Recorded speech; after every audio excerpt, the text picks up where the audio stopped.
Welcome in to this week's episode of Unrolled Stories, a D&D campaign set in the world of Elvoria. We are back with these wonderful humans to roll some dice, attempt some questionable accents, and hopefully tell a decent story. We had a little delayed week off, but we are back and ready to rumble. We'll whistle through the announcements so we can get straight on with the tense, dramatic, deadly TDK that's happening. If you're looking for new dice, or perhaps a new dice tray for your next game of Daggerheart, D&D, or Wormspan, go check out Dakota Irish. Beautiful dice to suit all of your TTRPG and board gaming needs. Wormspan does have dice. You can roll them in a Dakota Irish dice tray. I stand by this, Bryn. Stop giving me critical looks. You can get a 10% discount off at checkout with the code TheWelshDM or by following the affiliate link in the description below. Andrew did get us all wonderful dice with such affiliate code, and they are gorgeous. A reminder, you can listen to episodes of the Unrolled Stories campaign as a podcast for all of your commuting needs, or just to catch up if you missed a session like Emma does all the time. Actually, that sounds like Emma misses sessions all the time. I mean, Emma listens to the podcast to catch up all the time. That's what I meant. If you give the episodes a listen over there, don't forget to review it. Emma, I'm assuming you're giving it a 5 stars at this point.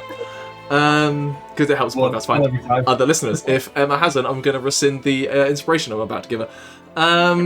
In this game, we make use of the Reimagined Classes that are available on the DM's Guild as a bundle, allowing you to embody Balrick, Lesley, Aderyn, or Ximori at your tables. This is turning into a scat poem. And as always, all NPC art and character art was done by the wonderful Aderyn and Giolini. You can check them out on their Art Venturing Guild on Patreon to get the NPC art for yourself. And Chibi battle map art, which we definitely are using, if you remember what happened in the last session, was done by WeTheDreamingDesigns. Go check out both those artists and use real artists online, not AI. And the last thing I slightly teased before we jump on with our story is inspiration. 2 sets of inspiration to hand out from last session. Well, 1 from last session and 1 for the intervening. Firstly, to Ximori for puncturing your own eardrums. Wonderful, horrifying, brilliant, pointless. Very pointy, to be honest. And to Emma for, even though not being at the session, still writing the session notes, which is just genuinely dedication to documentation. As we need from all of our PhDs in the world. Anyway, with all of that out of the way, I think it's time to continue telling our story.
Previously, the feral brute, terrifying. After successfully planting a changed guard rota at a scale guard fort, you were invited to conduct the theft of a food wagon, along with the other campus knights, in order to deliver much needed food to the slums on the outskirts of the city that were being ignored by the governments and everything. Among other things that happened, such as a little bit of shopping and the gifting of flutes, that heist of a food wagon went pretty much without a hitch, except for some minor concussions suffered to some guards that Arquen had to deal out. Largely thanks to Aderyn's over-the-top acting skills and Balrick's ability to blend into a crowd with a tarp.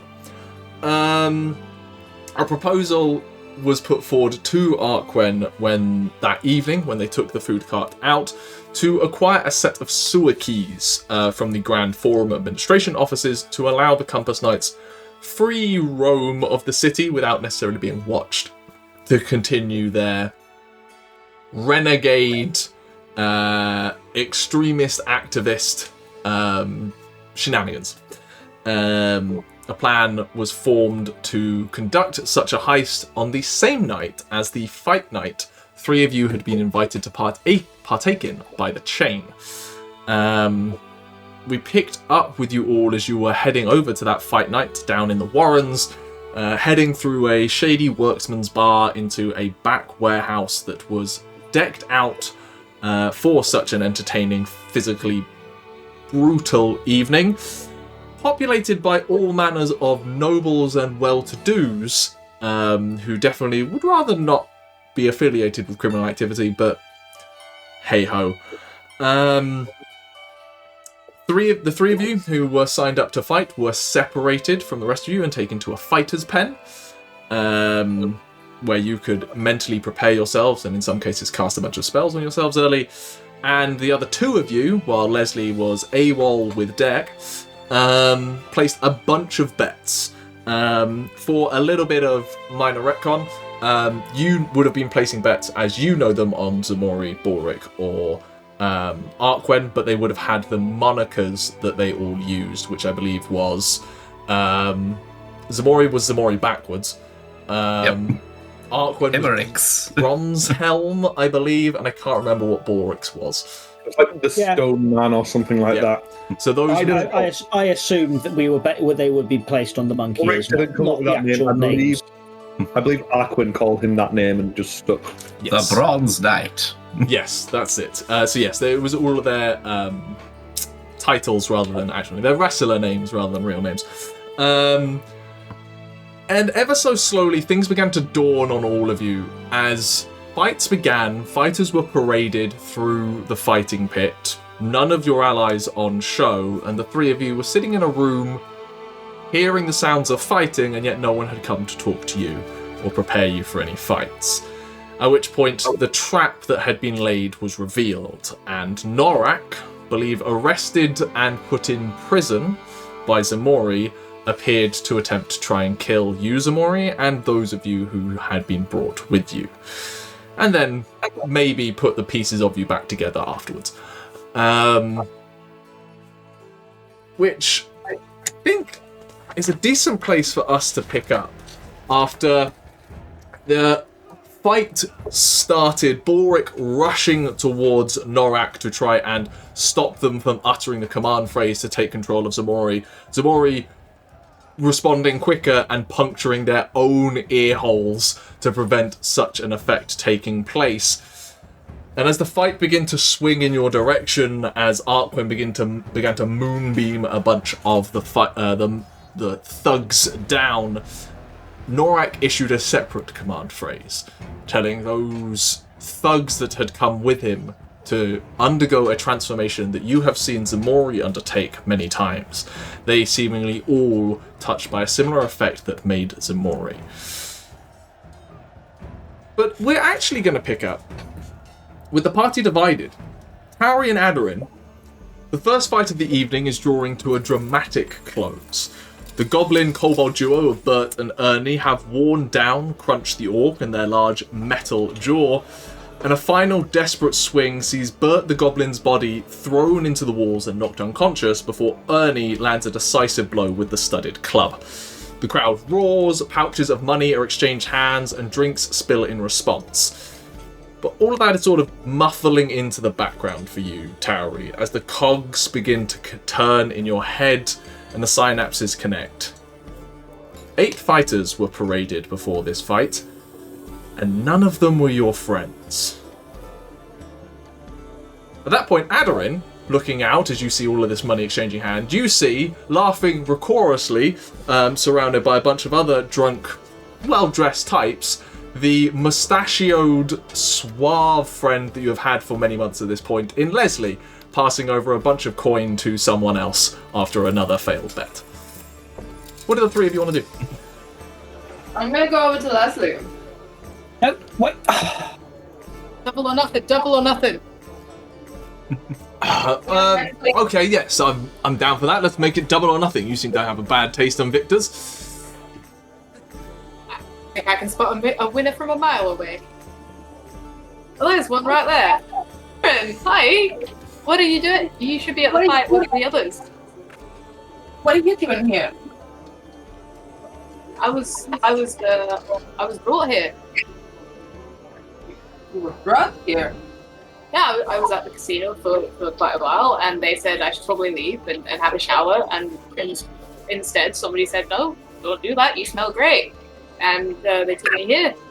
They said there was betting to be had, and I have been doing...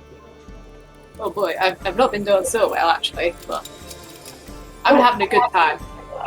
Come join me and Tauri, and then mentally I'm going to add, we need to keep an eye on things because I don't agree with this. I don't agree. I think Balrick is being very stupid today, getting Ximori into this situation, so we need to be the responsible ones for once. So, Yumi and Tauri, we are on watch duty. When I look at Lesley, I'm guessing he is not armed in any way. He doesn't have any weapons, he's not armoured. It's entirely possible that Lesley would have their dragonfly short sword on them. It's a statement piece that I can imagine Lesley having with him. But nothing else. He wouldn't be wearing armour. Leslie doesn't wear armor.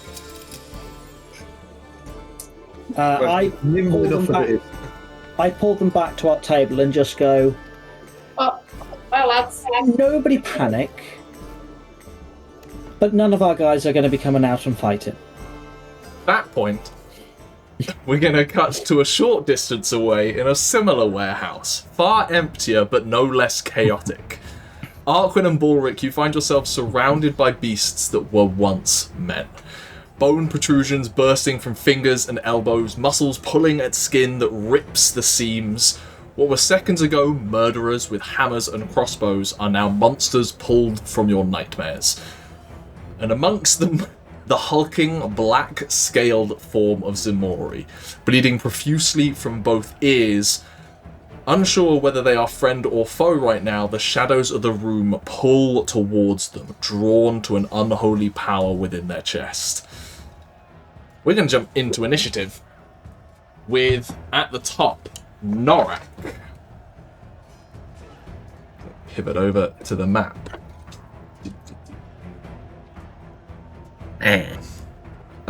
Norak, facing you, Balrick, isn't very happy that you're up in his face, and so is going to use a... Yes, is going to initially just grab into a pouch and just throw this pouch of kind of sickly green, slightly purplish dust in your face. And so, your nightmares are becoming real, friend. And I need you to make a Constitution saving throw, please. Did I have him grappled? May have done. Can't remember. I don't remember. I don't have it written down. Nat 20.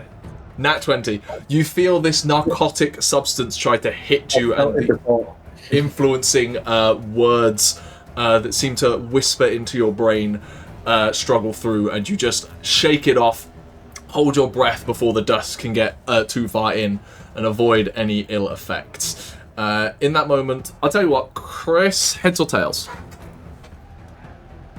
Can I do a nat 20, nat 1? Heads or tails? I flipped the coin already. Tails. Never fails. Tails, that is correct. You have him grappled. At which point, he doesn't have much of an option, so we'll just shout at one of the beasts to jump. We'll shout at one of the beasts, "Get him off me, you fools!" And one of them is going to start sprinting around towards you. Just using its action to essentially dash towards you. Sorry, I'm just checking their speed. 30. 30. That's all they do. That ends Norak's turn. Balrick, you're up. Cool. First of all, probably not relevant right now, but getting to deck. It's on my run sheet. Don't worry. Cool.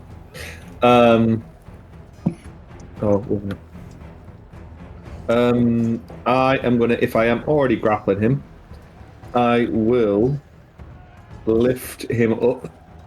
He's lit, and I'm gonna hover him over the edge. And I'm gonna go, call him off. You shouldn't have done that. Stop it now. Roll me an intimidation check.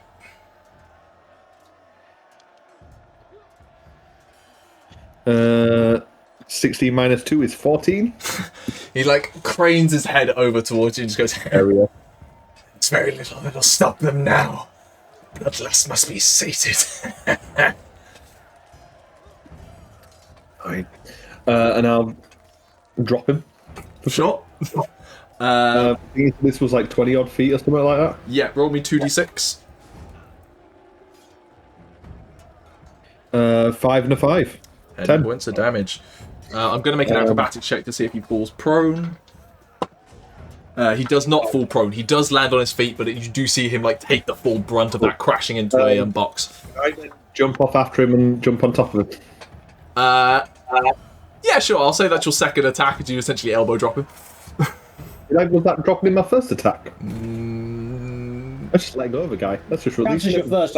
Well, if it doesn't, then that will be your entire action, I suspect he'll say. Yeah, you've moved him around to then drop him, elbow drop. I'm going to give you some extra damage for if you hit.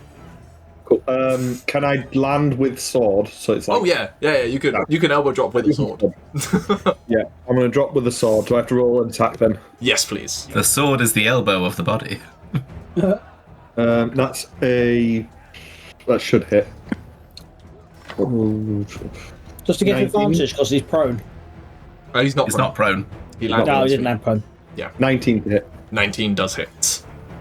So, 5. Oh, so 9 from the sword. And then roll me 2d6 for the additional fall.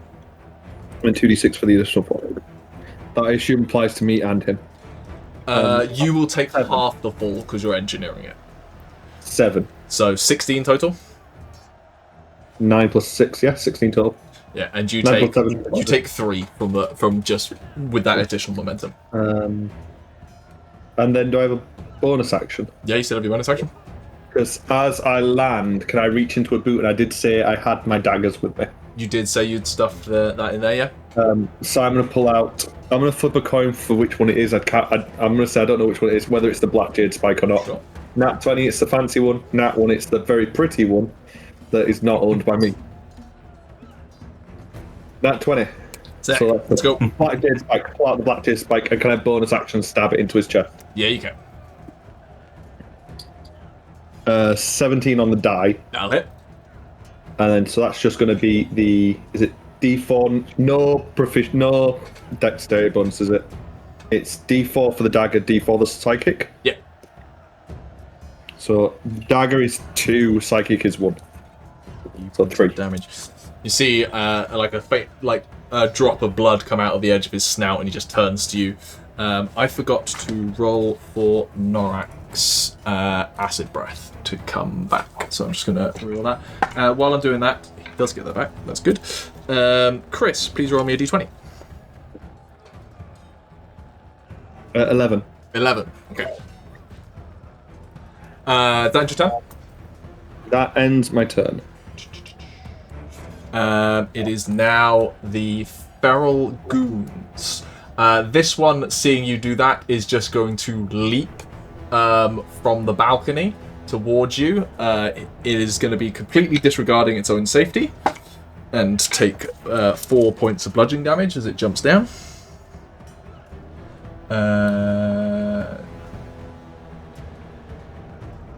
30.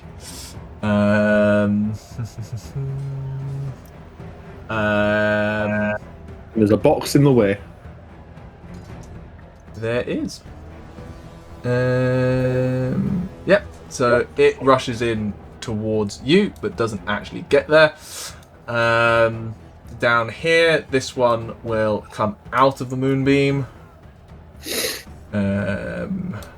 This one, 5, 10, 15, 20, 25, 30, is going to dash up towards you, Balrick. It also takes some damage.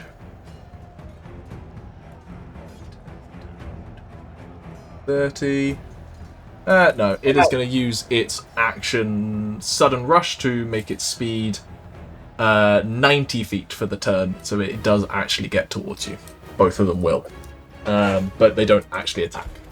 You just have two absolutely feral guys just slathering at the mouth. You can see teeth like bursting through the gums have knocked other teeth out and are just starting to like puncture up through the lip as they're coming towards you with these extended saber-tooth style nails. 5, 10, 30 rushes towards you, and this one 5, 10 will use its action to get around the moonbeam to rush towards Arquen. But because of their positioning, none of them actually get to make any attacks this turn. It's now Arquen's turn. Bryn, I believe you're running Arquen? I am. Wonderful. So, confirm me if I'm right, Arquen has no weapons. He has a mace. He has a mace. Yeah, he went to specifically buy a mace for this. Mace and a shield, doesn't it? Ah, he has those two. He has no armour. He's got a shield and that's it. And Shield of Faith currently is up? No, Not anymore. Moonbeam is up. No. Oh, Moonbeam's up, of course. So... Moonbeam. Moonbeam. As an action, can move Moonbeam to basically hit the three around him if he wants. But then he would be hitting himself as well. No, because you can just arc it around. It's got a 60-foot kind of... Oh, then yeah, I'll do that. That makes sense. I'll hit the three around him. Sure. Three of them make con saves. Do they technically count as shapeshifters? No. I had this discussion with you. What's Fair. his DC, Bryn, please? It's a con 15 save. Con 15. First one fails. Second one succeeds. Third one succeeds. Okay, so for damage, it is 2d10. Nice. That is 6 points of damage. On Yes, 2d10? six. On 2d10, I rolled 2. That is a shame. But it does seem to hurt them a little bit. But they are claws out, preparing to rake him apart. Ximori, that's your turn. This guy who next to you, who's already a fairly big, brutish one, has now burst, and you can full on see their skin is ripped, leaking blood down it, as their muscles are now overgrown for the skin that was on them.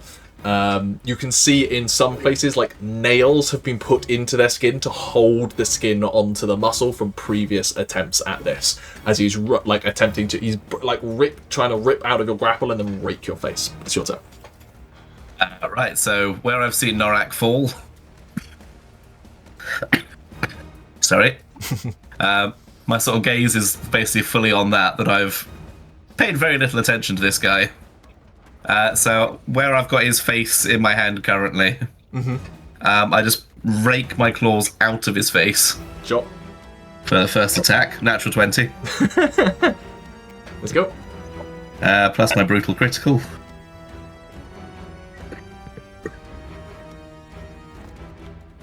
What's that? What's that? 21 points of slashing. 21 points of slashing. Nice. This one does have some wounds, you can tell already on it. But does seem to just take that. Upon you hitting it with the attack, it is going to take its large fist that you can see now has bone spurs coming out the back of it and just try to rake you back with its own reaction. With a dirty 20 to hit. That hits. 11 points of slashing damage, halved to 5. As my reaction. Actually, in that I will say that your strength and everything overrides its additional effect. Carry on. So as my reaction, I will also make an unarmed strike against him. Which I think is the one I've got on that. Hang on. Draushi. Oh no, I can just make a melee. Fuck's sake. I'm just going to make a melee attack against him, so another claw. Go for it. That is not an natural 20, but it is a 16. Misses. You damn. rake across, and your claws momentarily get stuck in this dense muscle, and you have to pull it back out. Right, on my other 2 attacks. Go for it. Go crit fishing. 16 on the dice. You going reckless. Yeah. And a 19. Both hit. Good. I forgot the D4. Give me it. So it's an extra 4 points of slashing. Nice. Why am I not gonna... I'll get back to it. Right. Oh, sorry. I didn't double the crit damage. Okay. I'll do some maths behind the scenes. Carry on. So 19 times 2 plus 6. 19? Jesus. Yeah, sure. So 38 plus 6, 44. Right, the regular hit. 8 plus 6, 14 points of slashing. Mm-hmm. And another 14 points of slashing. Definitely bloodied as you just raked apart into this guy, and he just like turns to you as beast to beast and like snarls, prepared to bite you back. Anything else on your turn? I sort of look back over to Norak. I look back at this guy, and I really don't want to have to deal with him. So I just turn away and just walk. Fair enough. He's used his reaction. 5, 6, 7, 8. You have a 40-foot movement speed? 45 feet movement speed. Damn. Well, is that in your turn?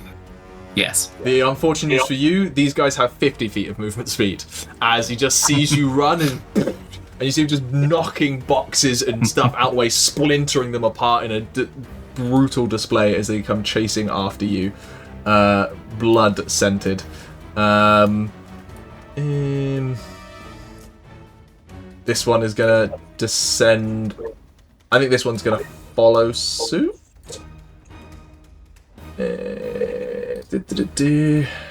Yeah, you are the threat. It's predator on predator.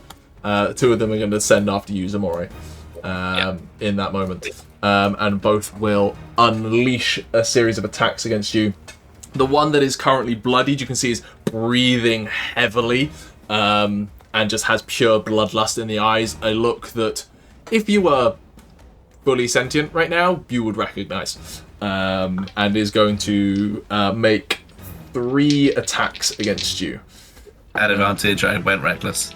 I was going to make him go reckless as well anyway, because it makes sense. Natural 19 on the first one. Hits. Does a 17 hit you? It does. And then that will also hit. So 3 attacks on you, none of them crits, all of them dealing an additional 2d6 damage. Oh, Jesus. Because he's bloodied. 16, half to 8. Mm-hmm. 10. 20, half to 10.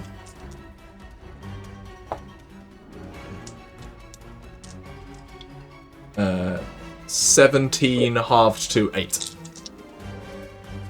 From the first one. Yep. The second one is now going to swing also recklessly.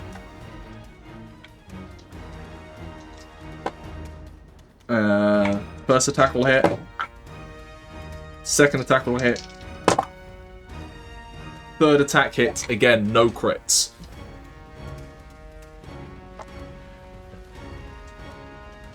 $17, half to 8 again. Yep. 16, half to 8. I'm really rolling quite low on all these damage rolls, actually.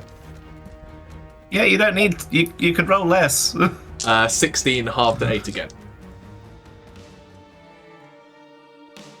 As oh wait, no. Can you take all of that damage back? I just realised that guy's not bloodied. Yeah.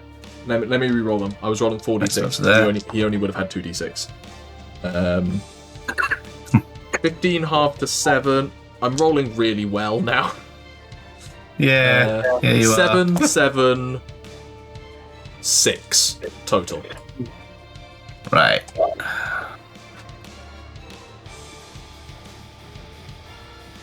Okay. And that ends their turn. At which point we cut back to the conversation that Tauri was having with the other two.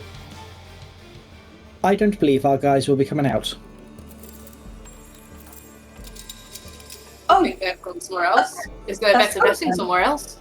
They've changed their mind. No, I'm fairly sure. So the chain are chaining. At that point, you hear the loud declaration of bout number 2, ladies and gentlemen. It is time for Flutterina and Iramix, which you know to be Ximori. And you turn around to see a tooth fairy that looks like Rodna Rousey enter into the arena on wings, just like pumped up doing this, and a fairly large looking elf with dark black hair, a scraggly beard, and definitely not Ximori. As proven by Exhibit A. Let's go then. Where'd they go? Can you contact any of them? Do you have any kind of a spell that you can message them with? Oh. Yes. If you can get them to describe where they are, I can get us there. Okay. Let's find an alley. Yeah. Aderyn was like, oh, yeah. Take it outside. You head to find a quiet corner as the sounds of battle and everything carry on. We will jump back across as Norak looks around, turns to you, Balrick, with a gleeful smile on his face. See the beauty of them. At which point Ximori comes barreling through towards him and he's like, you very clearly see him take a step back.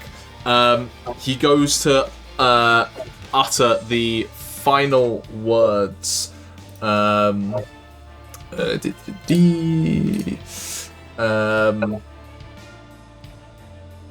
As he just then goes, it is a glorious thing. They will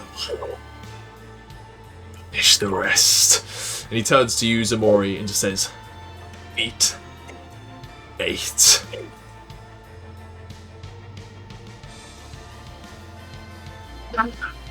And a moment of confusion and then wide-eyed panic as he notices the bleeding ears takes over. And in Abyssal, I just bellow in his face. At that point, he is going to take a step back. We'll use his bonus action to disengage. As he is going to run the fuck away from you. Like the coward he is. So, upon disengaging, we'll go 5, 10, 15, 20, 25, 30 to get behind his minions and some boxes. And on the way through is going to stab at you, Balrick, in a very petty way, with his dagger. With a 16 to hit. If I was wearing my armor, but I'm not, so yes, that does. 8 points of slashing damage, and can you make... Oh, wait, no. Has an ally within 5 feet.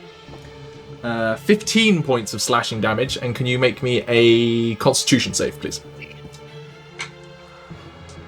18 on the dice. 18. Fine. You feel the sting of poison on the blade, but your Constitution is too strong for it before it can set in. As he runs away. I am actually, as a reaction, I'm going to take that hit, and that hit is going to sort of glance off, not going as deep as it should have. And I'm going to use my Stone's Endurance. Nice. That's the reason the poison doesn't get in. It is just a nick at that point. It doesn't even get to the blood. Perfect. That ends. 15. Norak.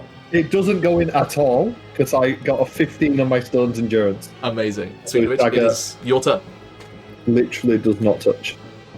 So his dagger bounces off, and I'm going to see him run away, and I am going to run faster and quicker and dodge everything by whispering a small thing under my breath, and a breeze sort of picks up in the room, and I Zephyr Strike.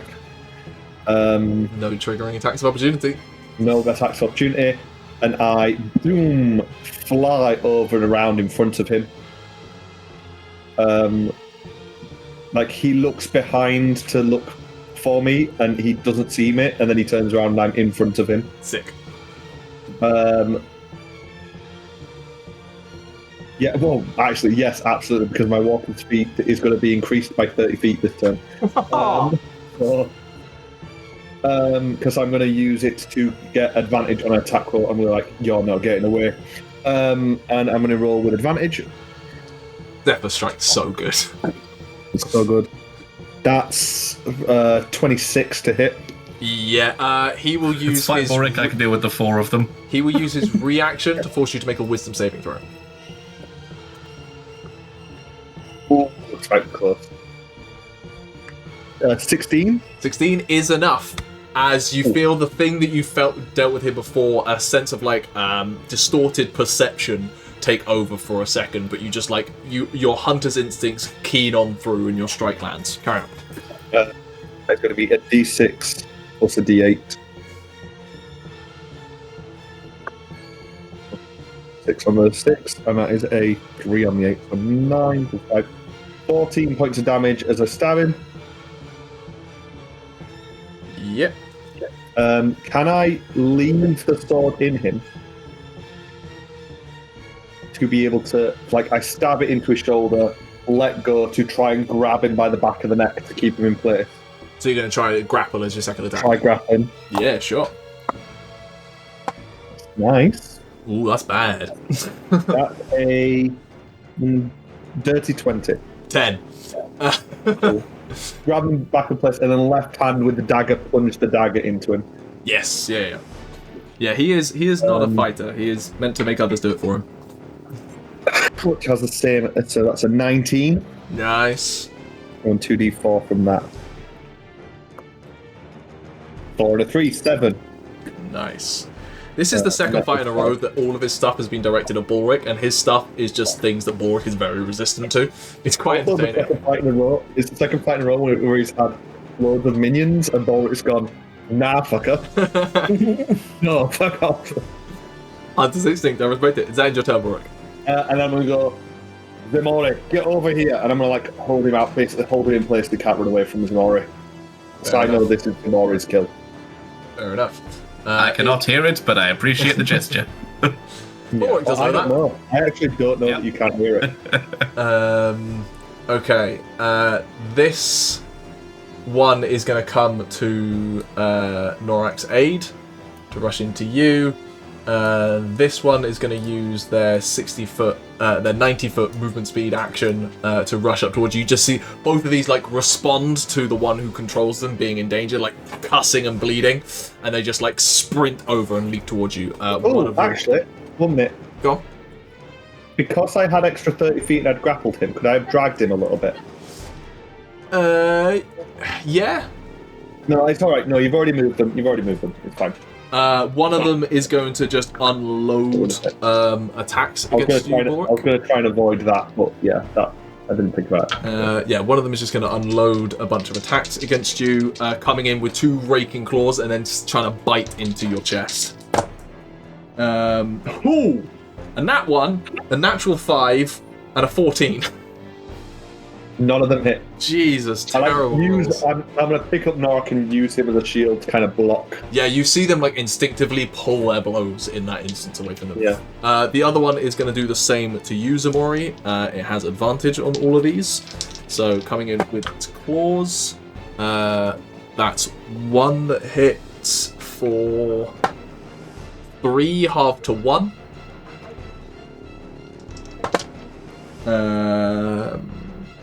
18 hits you for 8, halved to 4 slashing damage, and then it's going to come in with its bite.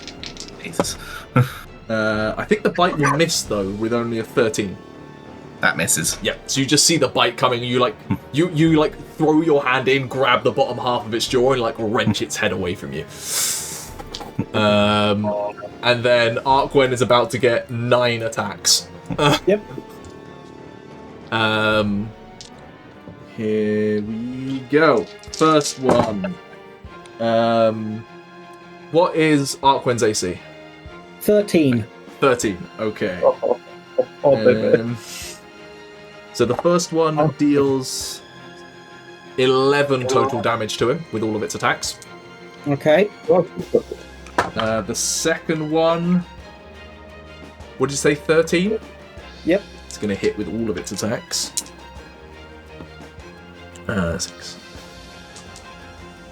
18 damage from all of its attacks. Bite misses, one of its claws misses, so that only lands 1 attack. The third one, for minimum damage, 3 slashing damage to Arquen. I do need 6 Constitution saving throws from Arquen. Okay, just or concentration. Check, when does Moonbeam happen? I don't know. What is it? Because one of them is in it. End of turn. Cool. I will double check. Can you just roll me 6 DC 10 Constitution saves? Yep. Starts its turn there, so I will roll that one's Constitution save. Which it does succeed, so it will take damage, but only half. Okay, let me roll for him quickly. Yes, because this would have pinged before. I mean, that is 18 on the dice, so he takes 9. Nice! 1 passed, 2 passed, 3 passed, 4 passed, 5 passed, 6 passed. It's only a 10, isn't it? It's only a 10, yeah. And he's got his aura and everything. It's like it's got to be like a nat 1. I will point out it needs to be a 1 or a 2, and I did roll a 3. You see the moonbeam flicker for a second, and then the resolve kicks in. The ghostly fires continue. That ends their turns. It is Arquen's turn to counterpunch. Well, I think the smartest option, honestly, is for him to swing Moonbeam around and do the exact same thing, because he can hit 3 things with it at that point rather than 2. Yeah, sorry, I'm just gonna... I remember asking Hugh what he wanted to do. I know he primarily said Moonbeam, so you're fine. I just wanted to dig out, because I know he said something about Misty Step. You mean I'm just the fuck out of there? Yes. Yeah, I'm gonna. Yes. Wanted to keep as now many that- spell slots as possible in reserve, so keeping the Moonbeam up and only Misty Stepping if he needs to. Misty step away and move the moonbeam into the middle. It's a question of, do we think? You're the one who has his hit points. I know he has.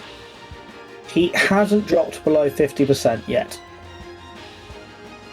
I still feel like he doesn't want to be In the in middle of like the middle of How- 3 people. How And I think hurt they look?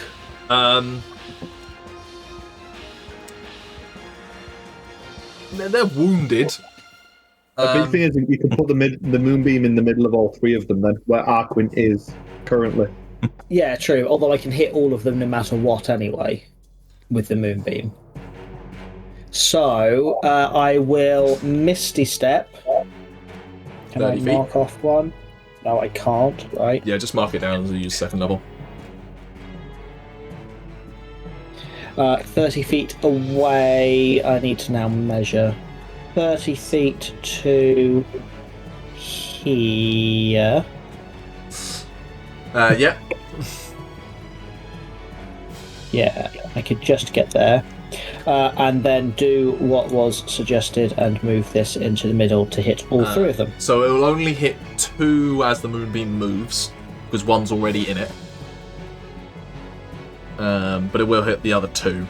Can I move it across and then back, hitting the No, third because one? on its turn it's already starting in there, so it's not entering on this turn.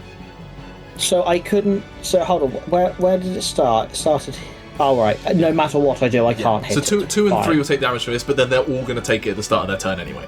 Right. Yeah, I'm going to move it up. Ludicrous. I'm going to move it slightly towards me, so they hit all 3, but it's slightly close towards me. I'm rolling really well on their saves. They both save, but roll me the damage for 2 and 3. And then Ximori, it's your turn. That is again a 6. There we go. Just in time for your turn. Off you go.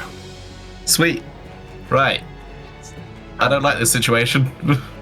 None of you should like this situation. Right. Oh, then. I forgot. Sorry. Just Balrick, can you roll me a d20, please? 15. Bloodied one. So the bloodied one. Deck jumping from the. I reminded Deck can fly, just for extra dramatic if that's important. Gotcha. Ximori, So going for the bloodied one. the bloodied one who is very bloodied indeed. Carry on. Going reckless. It's a nat 20. Woo! Let's go. Grab another d6 out for my brutal critical stuff, so I don't forget. Alright, that's more like it.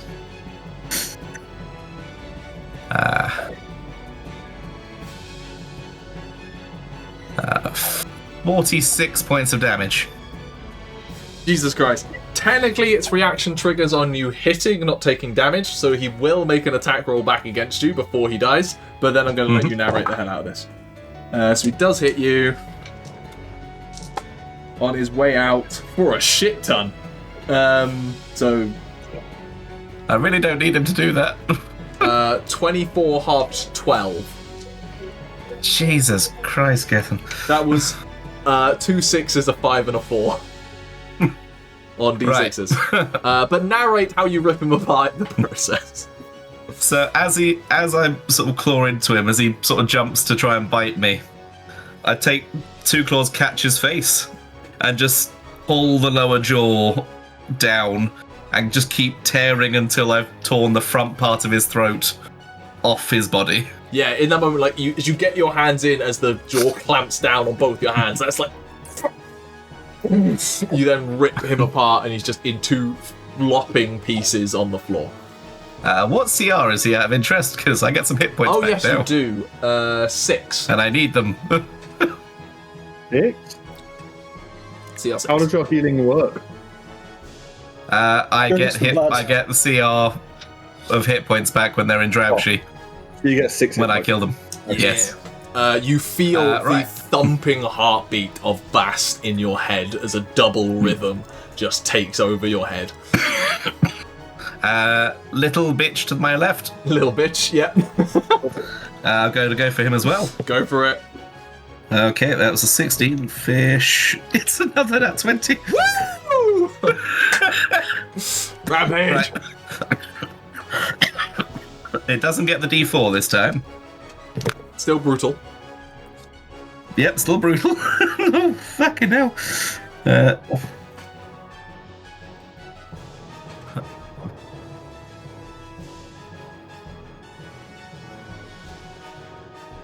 Sorry, doing maths. Norris. That's 40 points of slashing damage. There is a feral guy there trying to rake your back apart. You turn around and just missed him. I just turn around, just as I swing my claws, I catch him, and instead of like cutting through him, I grab his face and into one of those boxes, I just slam his brain down into the corner of one of the boxes. There is pink mist in the air in that moment as the one behind you feels the scent of blood enter its nostrils and snarls behind you. What CR was that one, Gethin? CR1. Yeah, hit point. Little help. Yeah, and I'll turn back to him. Yep. This one has taken Come no on. damage. Yeah, I know. Come on now.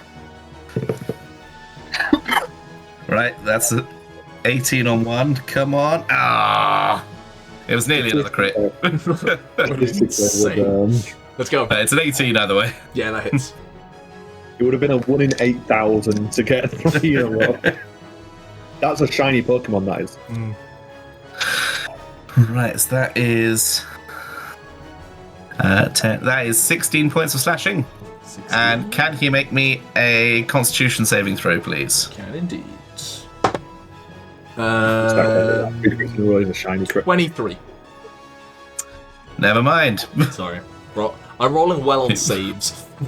You give me an ability that I can never use against anything. Keep rolling, I'm sorry.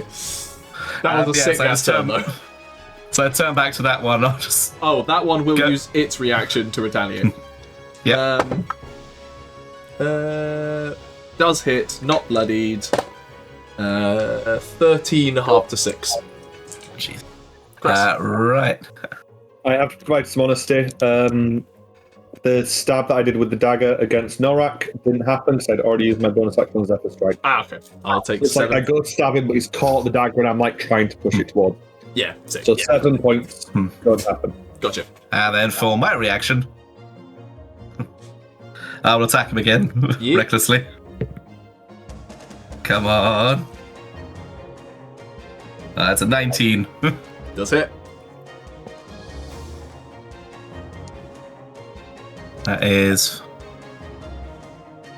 15 points of slashing. Just the two of us are just here, just taking chunks out of each other. Just. Are you staying there, or are you going to try and move? He's used his reaction now. Yep. So, yep, I just straight at Norak again. Yeah, clambering over the boxes, you're like barrel leaping down behind. That ending your turn, it is now the Brute's turn, who will chase after you, smashing the boxes, crushing the bodies of the ones that you just killed underneath their feet in a desperate attempt to get to you. Is going to rush up behind you. In their rushing, they're just going to let out a beastial howl out into the air. I would like the three of you to make perception checks wherever the hell you are. And I would like Chris and Andrew to make wisdom saving throws, please. Does this count because I can't hear him? You're okay. Let's say 16 again. Turns out there are some benefits to puncturing your own eardrums. There is a moment that your heart stops, Balrick, because that howl, you have heard howls like that before in the northern wastes of deadly, ginormous werewolves, winter wolves, those kind of creatures that clutches your heart for a second, and then you just steel yourself going, no, in this moment I have to lock in, and you are not frightened.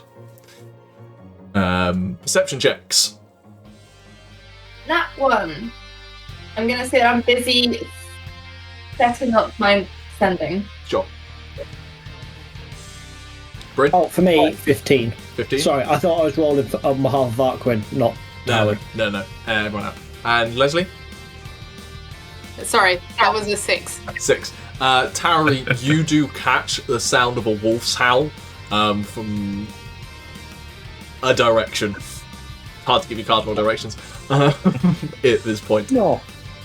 In the direction that the three fighters were taken about an hour ago. Yeah. That is that. It is then going to make its attacks against you, Ximori.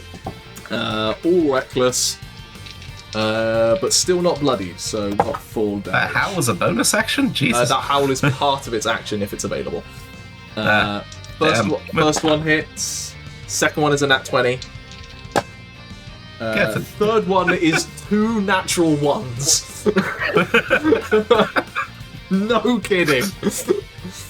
So a hit, a crit, and a complete whiff. 10 half to 5 slashing damage. Right. And quite low. 13 half to 6 on the crit. Okay. Still alive. Rolled low damage on the crit. Yes. It then, in that moment, on the double natural one, as it's like clambering over the boxes, gets its foot like stuck in like. I think it's funny. Like there's like a jar of honey in whatever this crate was, and you now see that its like leg is trapped inside this jar, and it's like desperately trying to like rake it off as it's now desperately trying to get towards you. The three of you have found a quiet corner to plan. Oh. Well, did you see where they went? Well, yeah, they went that way, through that door. But it doesn't matter if we can't get through that door, when we probably need to get there quicker than we can from walking. So, Aderyn? I'm going to use my sending spell to message Balrick, and I'm going to say, Balrick, Aderyn here. Describe where you are and what's happening. Lesley, Tauri, and me can help. I'll let you reply in this moment. God. You're currently battling a guy over a knife.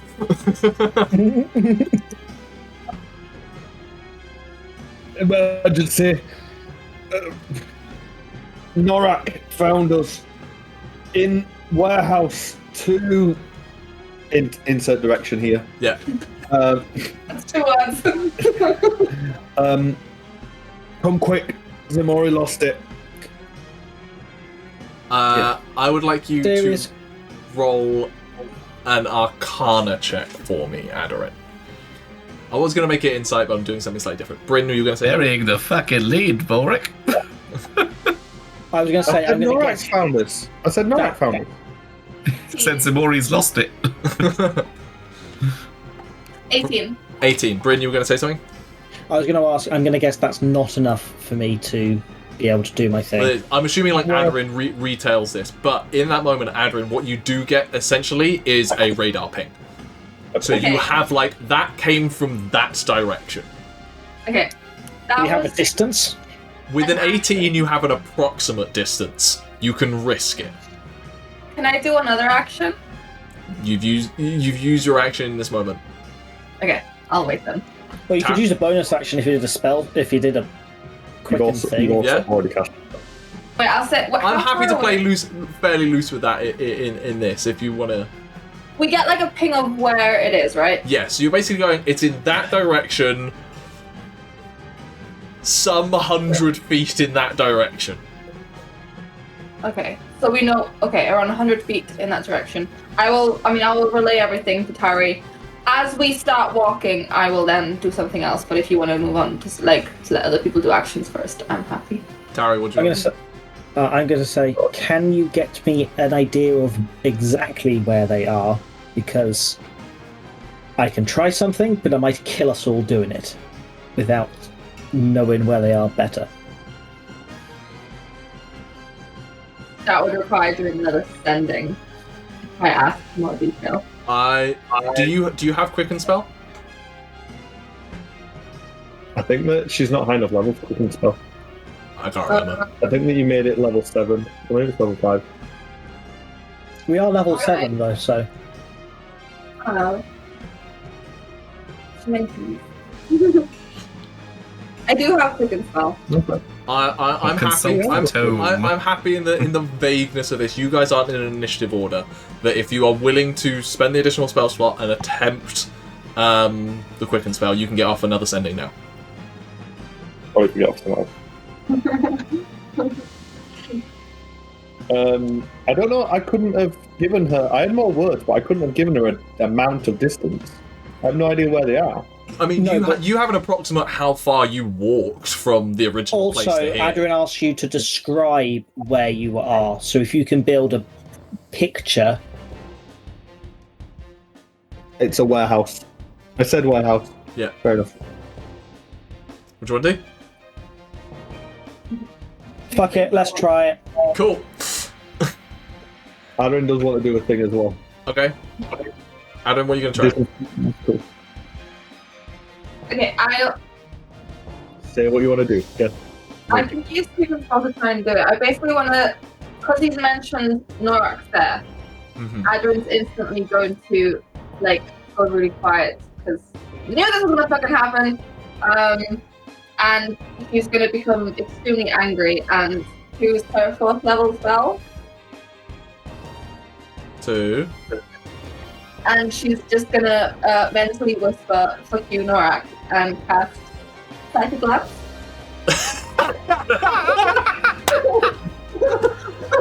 Get it? Oh shit! I forgot this could happen. I said what I said. I said what I said.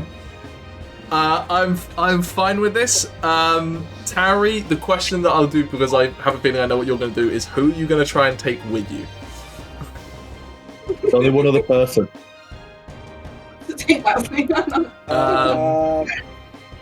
Psychic Glance. I do need you to roll for Quicken Spell, regardless. Yeah. It's intelligence save, I believe. It's 120 feet is the thing. What was my Paladin going at now? No. Oh yes, it's within 120 feet. I am gonna ask. Well, first of all, You said it was a number of feet away. So. First of all, Aderyn's gonna try and cast it. Then we're gonna see what the distance is. Can you? You said 100 and something, so it's definitely within. It's within reason. It's possible. What are you asking? Channeling die. Do you want me to help you understand? So, choose to roll your channeling die to use one of your meta magics. When you roll equal to or higher than the paid mana cost of the spell, you may choose to cast a spell at the level dictated by the money you expended and employ one of your meta magics. If your roll was lower, you lose a hit die. So you need to roll a 4 on your channeling die or higher. No, mana cost. Yeah? No, So- I need to roll a. Mana cost. You need to roll a stick. Well, you don't. Well, you will still. You can still get it off by expending a hit die. So, It's just like, hard- regardless, the it's thing will happen. It's just it's whether your harder to body use takes the meta top. Yeah, it's harder to use meta magics on more expensive spells. Yes. Doesn't matter. Let's see how you feel the taxing of like summoning this psychic energy and this rage build up in you. You channel that magic through. I want you to call heads or tails, please. Tails. It is tails. He is within range. Norak needs to make an intelligence saving throw. I'll take a shit ton. I hate this dude so much. Aderyn's just like all of her Would anger. it be a disadvantage given this is as much like out of nowhere as you can imagine? Not just that, if you fail, takes deep psychic damage and is incapacitated. Not a disadvantage. I'm already playing fairly loose with what just happened. I'm not giving you more advantages. He does roll a 19, so he will only take half damage and not be incapacitated. But Balrick, in this moment, you suddenly just see him like snap his head slightly as like a migraine just washes through his skull. And in that moment, like he loosens his grip on the knife in that moment, giving you opportunity should you wish. Please roll me 7d6, Aderyn, and Tauri. What is happening with you? So I will be taking myself and Lesley because I'm going to say in that moment, Aderyn does her spell and missteps, so doesn't come through. There. I would like you to roll me a charisma check. Spellcasting check. As a bard, because it is an ability check, you still get to add half your proficiency. Okay, so I am adding 6 to this roll because proficiency is +3 now. Yep. So that is 14. 14. Okay. I need both you and Lesley to make Constitution saves, please. Cool.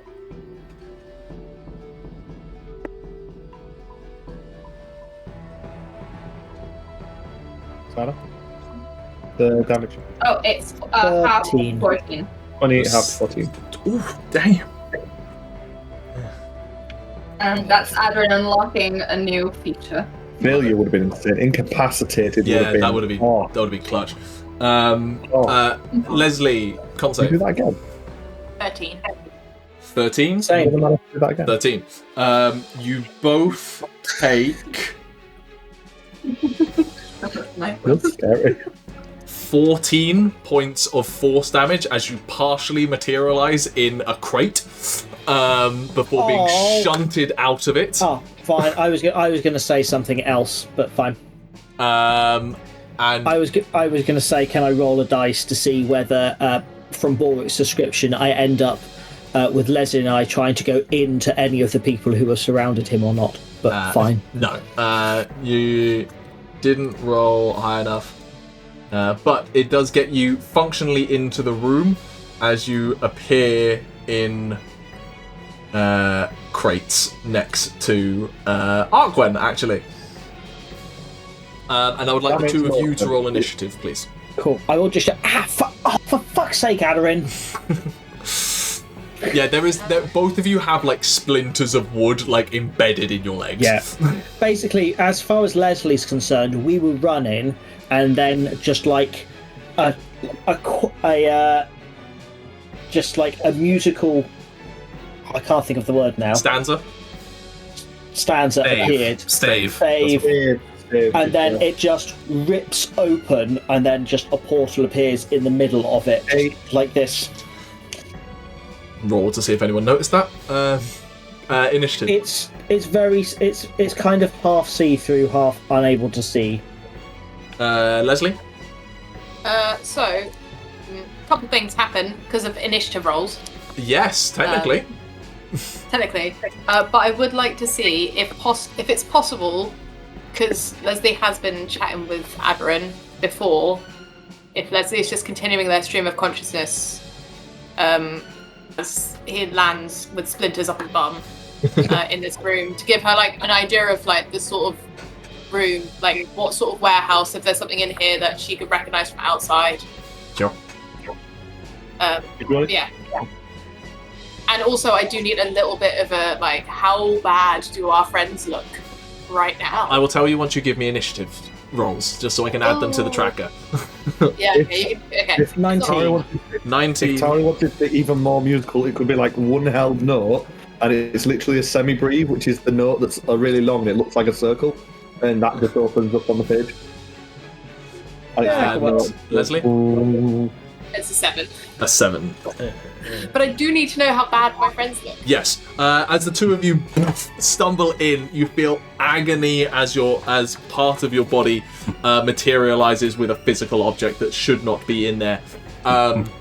You take in, and the first thing to hit you is the absolute stench of offal and blood in this room. It is a Jackson Pollock of destruction in here.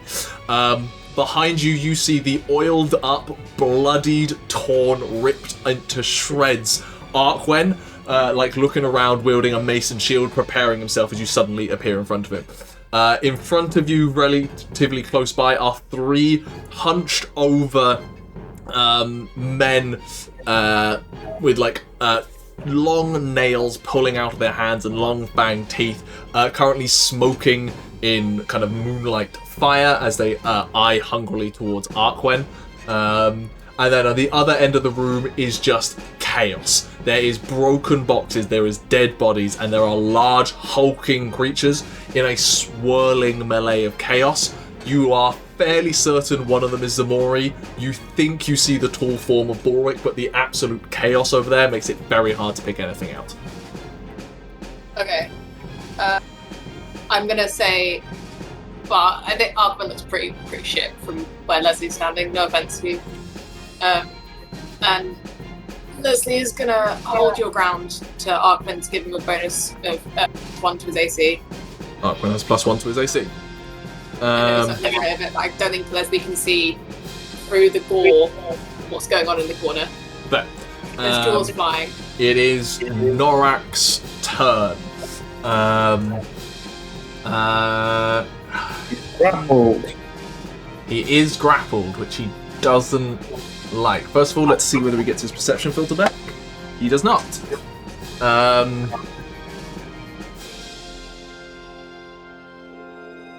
He is going to... yes. He is going to acid breath right in your face, Balrick. Yes, he can't turn to see Ximori behind him. So he's going to acid breath right in your face, Balrick. Please make me a dexterity save. I'm good at them. 23.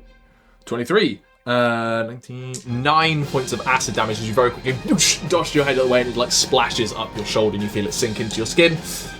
He will bonus action upon like dropping the knife and hitting the migraine. He will swoop into the cloak underneath, pop a bottle and drink a healing potion to regain 12 hit points. Oh, bitch. And then hope, and then like just spit out towards you, going, "They're gonna rip you apart. You won't finish me first. They will." And it is your turn, Balrick.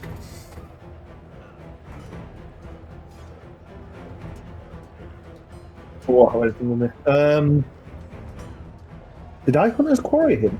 I did. I've marked it off. I should have dealt more damage to him earlier. It's fine.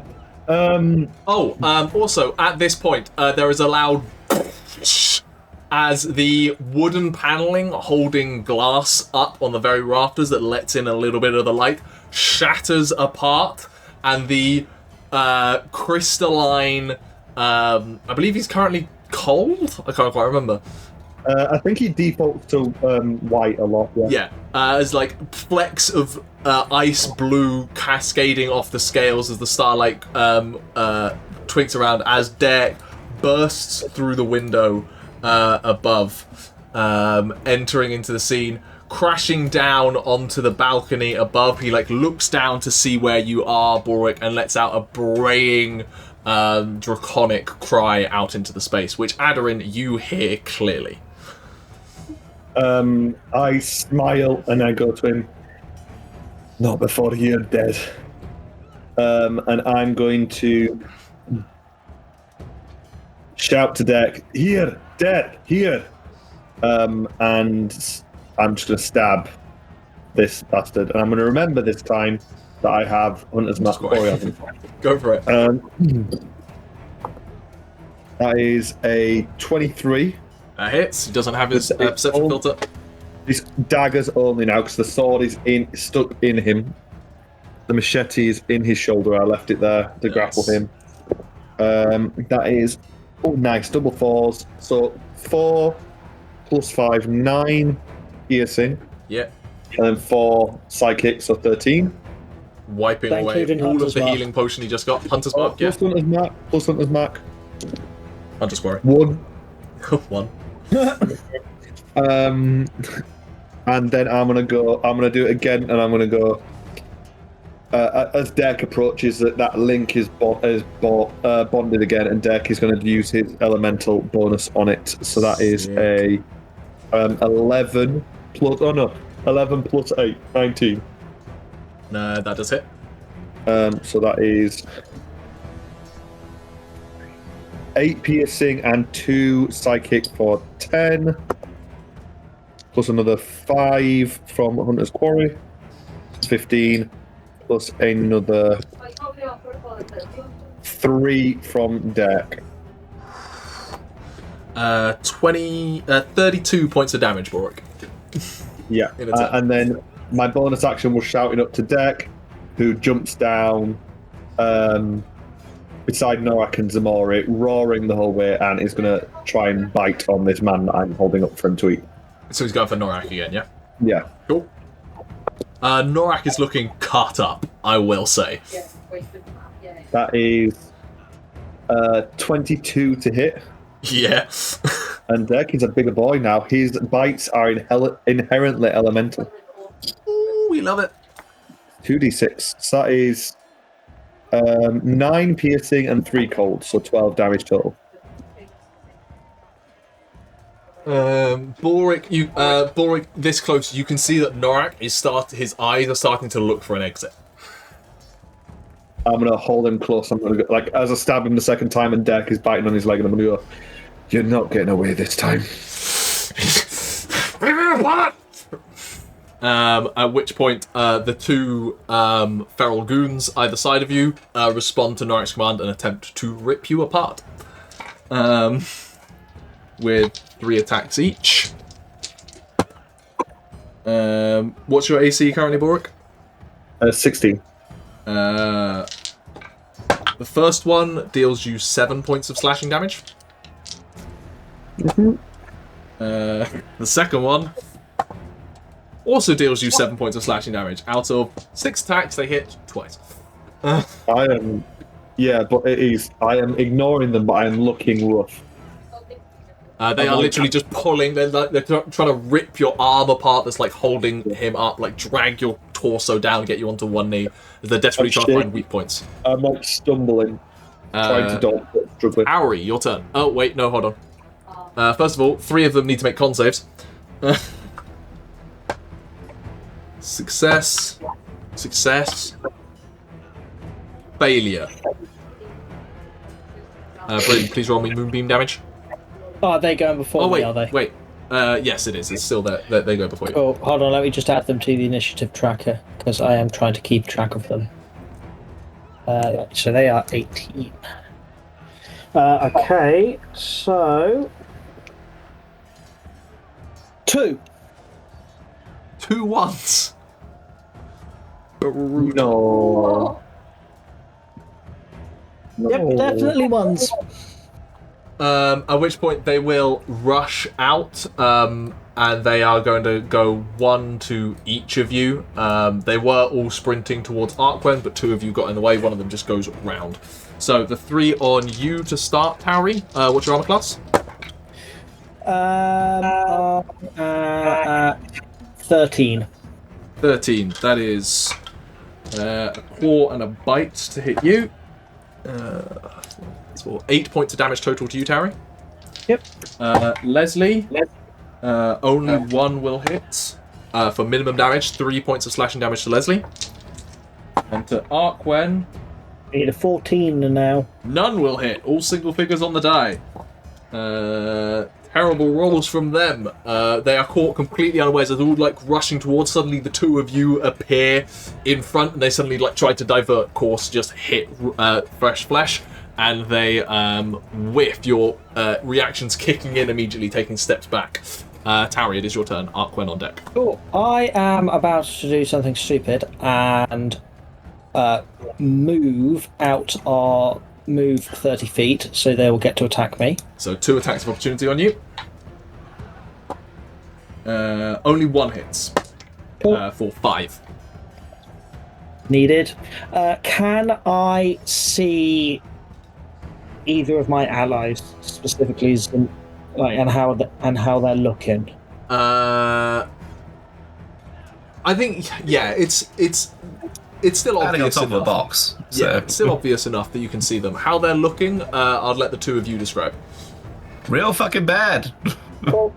I will cast. He's also looking. I will also clear. Ximori is looking more terrifying than you have ever seen them. Yeah. The kind of black scales are more extended than ever and appear to like light hits them and is absorbed in. The shadows of the room where there is flickering torchlight are actually moving towards Ximori, like they're being drawn to a greater presence. I'm just going to yell, Ximori, keep it together, you fucking lunatic, and cast Healing Word at level 2 on him. I can't hear, can I? No. I don't that, think though. Healing Word needs you to hear. Okay. It's the intention. Yes. Good intention. Yeah, because it's just that I can see. Very bad. Yes, it is. Or They it's say a slowly- word of power that heals you. A minor Yeah. word of power that heals you. It's not power word heal. And you get 14 hit points. Thank you. Functionally, 28 hit points. Tauri, I think action. that is the new one. For my action, I can only do Vicious Mockery because that is literally the only thing that is useful right now that I have for cantrips. Sure. On. The guy who hit me. Sure. That's a failure. Cool. He takes 2d4 Yeah. for 8. Exactly how many hit points he had. And I just go, oh, fuck off, you half-rate Ximori. I think in that moment, as it swipes you and then turns around and sees you go, you say that, and there's like a moment of like pause in its head, at which point I think the damage almost comes from Arquen just braining it in its moment of distraction. And it goes down. Incredible turn. Arquen's turn. Right, hold on. I just need to add them back into the initiative tracker because you killed one who was in there. Right, he is going to move Moonbeam to hit the 2. Yeah. They keep saving. I don't think they've rolled below like a 14 to save against Moonbeam. Well, this time they take 12 halves to 6, so that's still something. They are looking very, very close to death, both of them.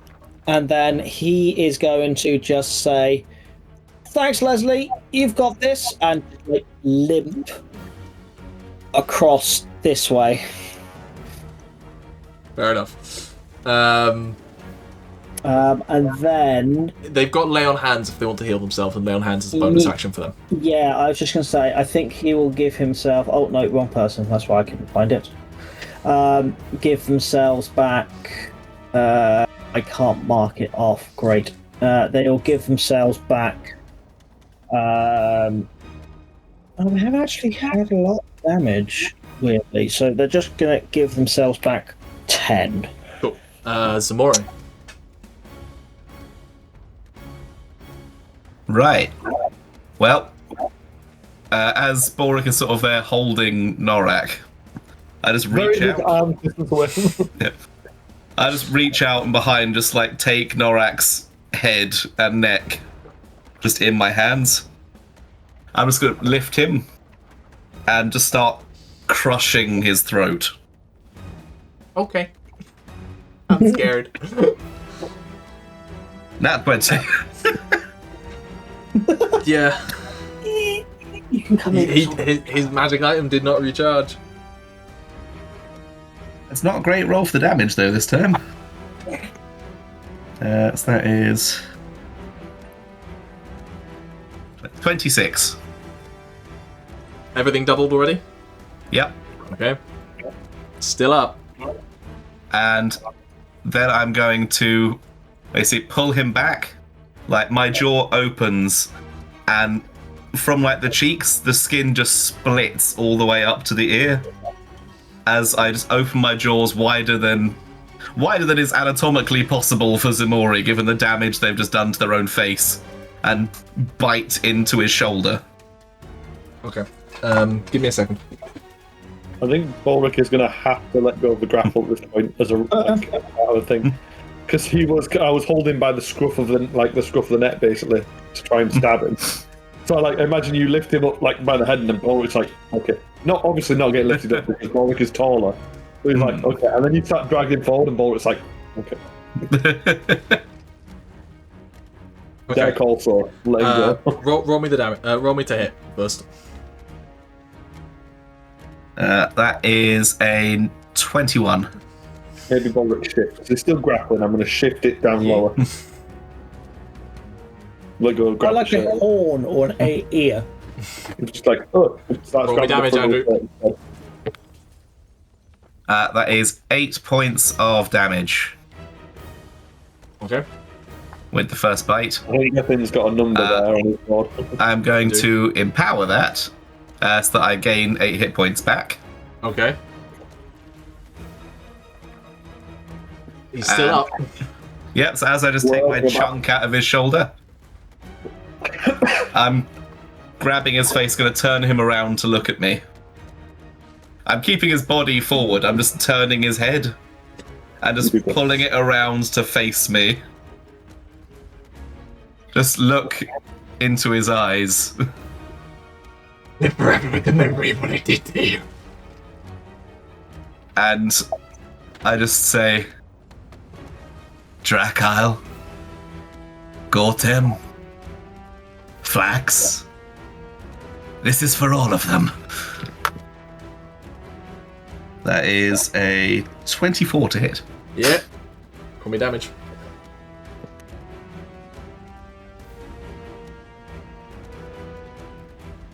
Uh, 19.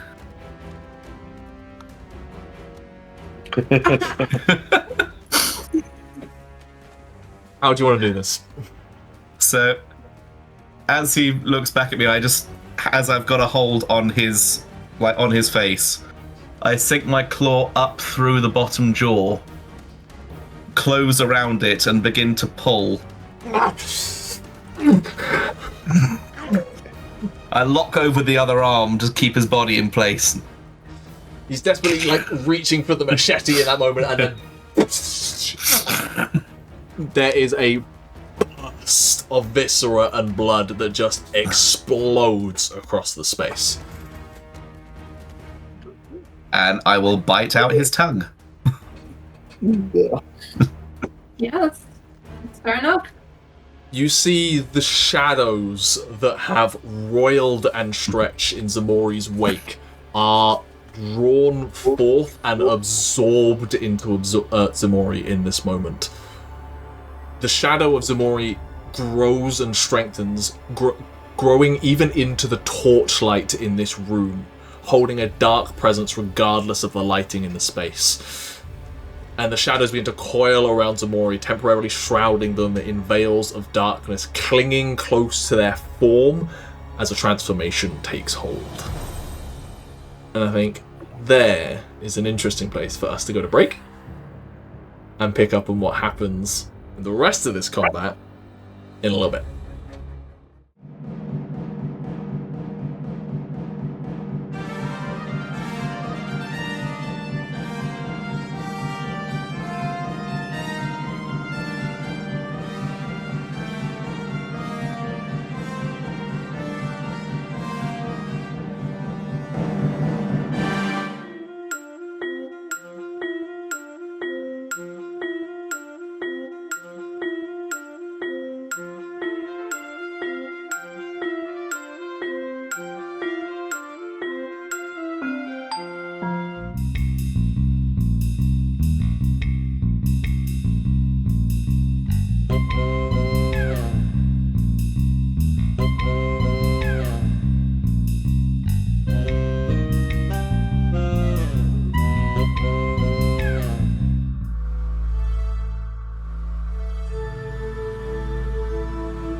And welcome back. We pick up as the shadows are coalescing and hugging onto the brutish, muscular form of Ximori, pulling in shadows from across the room, resisting the light. It is, you all see in that moment as Norak's head, bottom jaw is ripped off and the tongue consumed by Ximori. You see the form of Norak being bitten in by whatever is happening within these shadows. And in that moment, the beastial roar of the large form behind Ximori yells out. Tauri, with your passive insight, and really just with you, you suddenly notice that there's a very obvious change in the attitude of the various monsters that were under Norak's control, as they suddenly, some you see like their heads flip up in that moment, like suddenly they're more conscious of their surroundings. Some begin to look for exit ways, others begin to just lose sight. Tauri, in this moment, a fear comes over you that these individuals, like Ximori was once upon a time, / still was to an extent, were reined in, held on a leash by Norak in some capacity. And that leash has been let go, and now there are 5 feral, deadly creatures that could sprint out into the city of Andamon and cause untold havoc on the populace. In that moment, though, the biggest one is going to try and crash down on Ximori and Deck, specifically. because it's the ones who are there. It did re-roll its howl, so I do need Tauri, Arquen, Ximori, you're fine, Derek and Balrick to roll wisdom saves for me, please. Cool. Does Arquen need to roll again, did you say? Arquen hasn't rolled for it yet, so I just... he was too far away. Yeah. Was it able to move, given it had its legs stuck in a jar of honey? Yes, that was purely double nat ones, me being flavorful.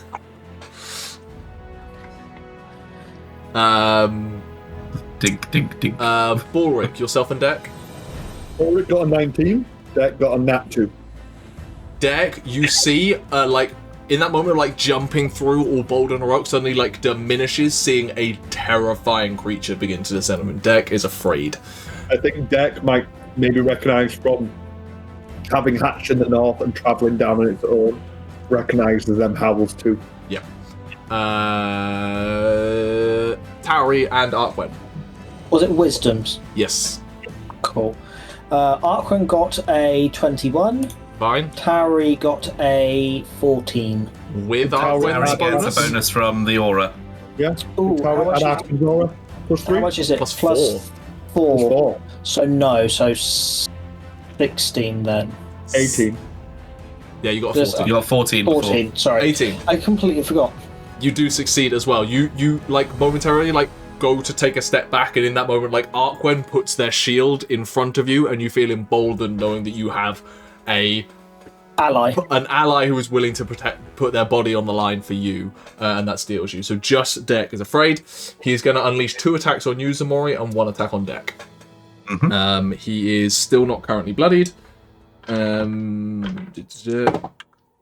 First attack misses you, Ximori. Second attack will hit for 11, half to 5. I'll use my reaction to attack him. Go for it.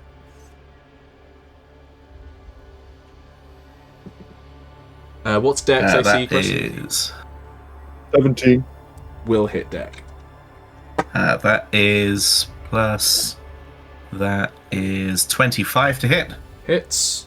Ximori is the king right now.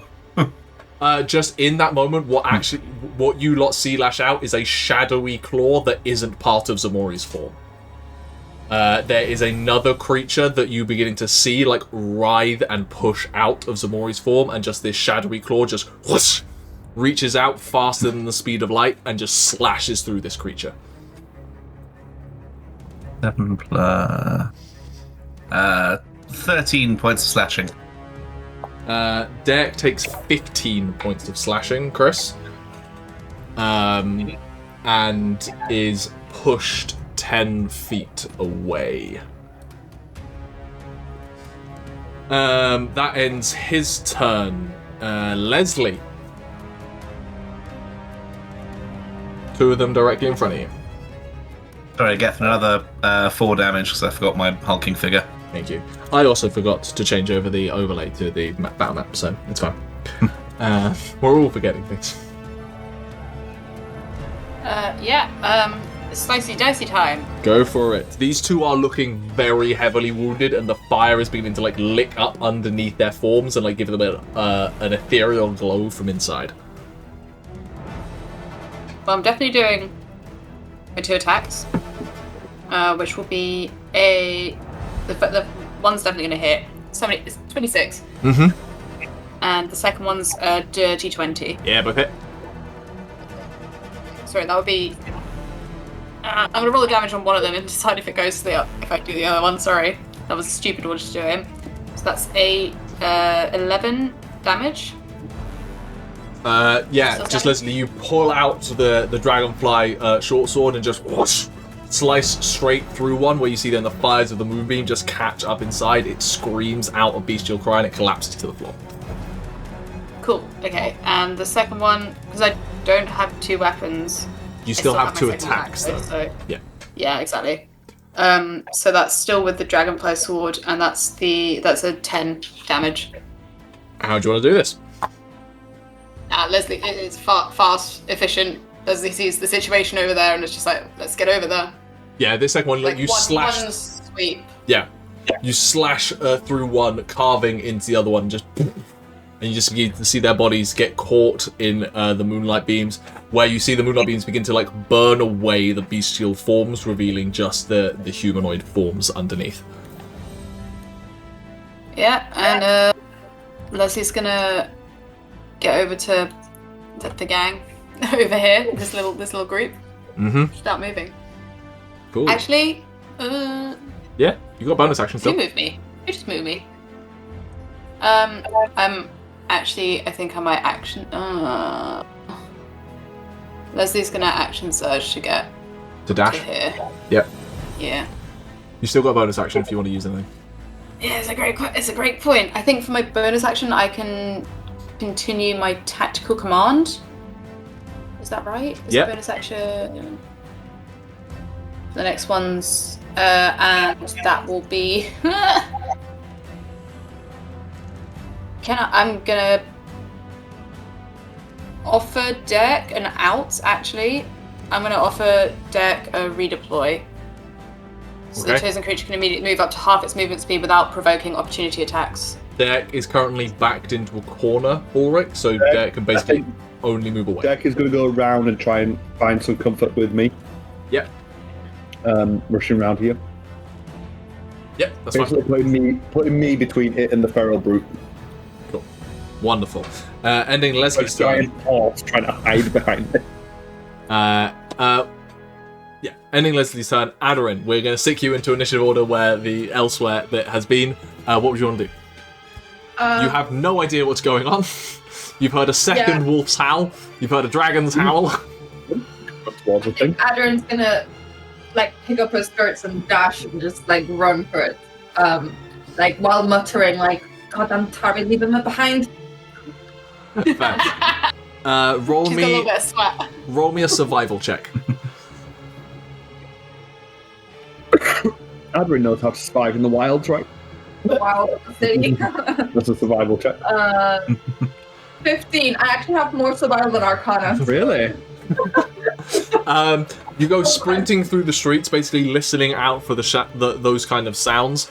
You see some people like hurrying away from the direction that you're heading in, hearing wolf howls and the like, and just deciding not to deal with it. And you come to a warehouse where you think they are, and you try the doors and you find them locked. But that ends your turn. We are back round to the top of initiative, which is Balrick. I'm gonna just so as Norak's headless corpse falls, I'm gonna reach out and grab my machete out of it. Mm-hmm. So I've now got dagger and machete. Once again, I'm gonna gesture to Derek and like stay behind me as I attack the one that as I use a. So I'm not going to use a bonus action on him, which I think means he dodges. If I don't use a bonus action. Yes. So I'm just like stay behind because I see Derek's frightened, and I'm going to use my bonus action to switch my Hunter's Quarry to Feral Goon 1. Sure. And just try and take this guy out. I'm going to stab one. I know offhand rules. Mm-hmm. Can I stab once with each once as part of my action? Yeah. Lesley does that all the time. Okay. So once with machete, once with dagger. So machete first. 19 to hit. Hits. 2d6. 5. 13 points of damage. Still up. And then dagger. That's not a lot. That's a 15 to hit. Still hits. Still hits. Cool. That's 2d4 plus 6. Plus a d6. Plus 5. Oh god, all my dice fell off the table. All my dice, they don't count. Oh, that was a 5 on the floor as well. No, they don't count if they fall on the floor. Oh. Still let them count. That's a 6 piercing, 3 psychic, and then 1 from Hunter's Quarry. So 10. So 10. As you like draw the machete up, bury it into the hip of this creature. And Deck will add his d6. Cool. A 2. Cool. You bury your machete into the hip of this creature, you feel bones crack and smash, and it brings it down, at which point you just jam the knife up into its underneath its chin, racking Ice through into ice, burst out of the skull. You see like icicles bursting out of where the eyes were, and then blood begins to like fill the sclera as the thing collapses down, its weight bearing down, and you go like slide it out the way. And then I turn and face the other one, swaying a little bit, try to steady myself. Not looking good. Cool. It is now that one's turn. It looks around and is going to use its action to run away. So it is going to try and split. It's going to try and... Yeah, it's going to try and burst through, like there's a side door out the back behind you, Balrick, and it's going to try and sprint in that direction. You can make an attack of opportunity if you wish. Okay. That's what we're asking. No, it's not taking disengage. Oh, no, I got a 2 on the dice. You swing, you're keeping an eye on deck, so you kind of swing wide, and it goes sprinting out into the night. That ends that tough's turn. The 2 down there are dead, which means it is Tauri's turn. Okay, I'm going to keep shuffling. I'm going to move to behind this crate, because I can see Ximori is not looking the sanest, in my opinion. Yeah, Ximori is currently a roiling ball of shadow. And then I'm going to cast Healing Word on Balrick. Yep. Just at first level. Sure. Because there's people who have left. For 10. I think as the other guy runs off, Balrick does look like he's about to fall over, and then Tauri says a word of encouragement, and Balrick does like nod towards, do a little thing, and goes, oh, steals himself. Anything else on your turn, Tauri? I will also just cast Vicious Mockery at the big ugly one. Natural 2. Cool. It takes 4 points of damage. Does it take that because you called it the big ugly one? Yep. Does it have disadvantage on its next attack or something? I can't remember what vicious I don't think that happens now. Oh, yeah, it does. It has on the next attack it makes before the end of its next turn. Cool. Ending Tauri's turn, Arquen.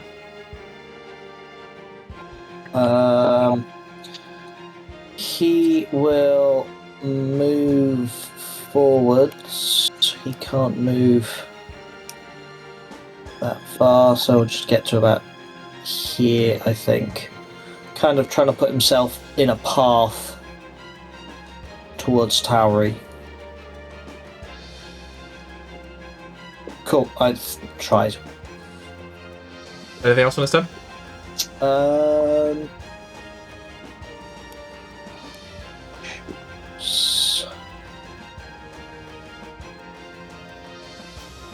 No. Moonbeam can be moved 60 feet as an action.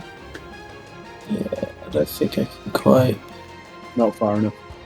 No, he will just hoik it to.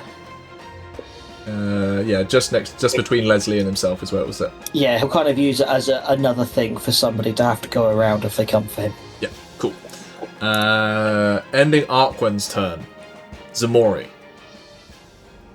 In this shadow, you have the head of Norak held within a hand bigger than you've ever known it. The claws extending out, hooking around, sinking into the flesh of that skull. You can feel the coppery, almost slightly acidic taste of a blood you have long desired to drink. as you begin to salivate and drink in the vitae of the individual that has cursed you to this existence. Bast echoes in your head. Vengeance is ours. I feel. He screams. We are strong. Together, we will achieve much.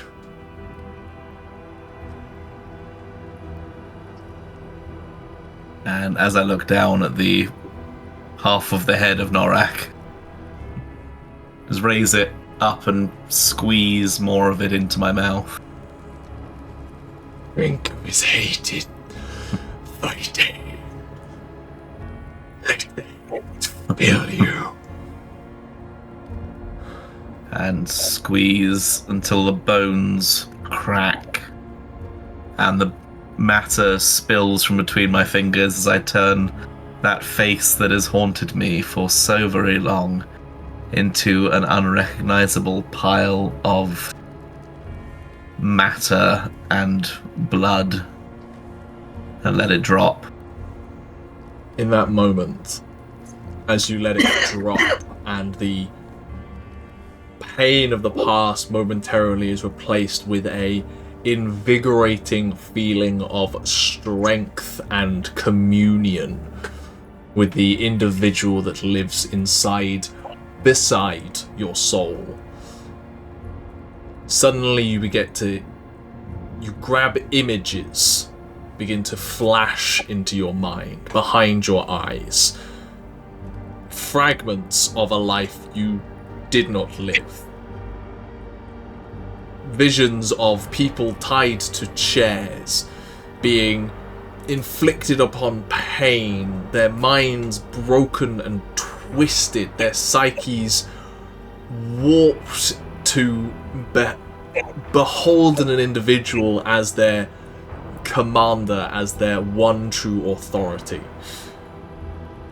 Flashing, you see a caravan travelling towards the setting sun, with bleak highlands on the horizon, heathered scrubland and fens rolling towards a shoreline you can't make out across the horizon.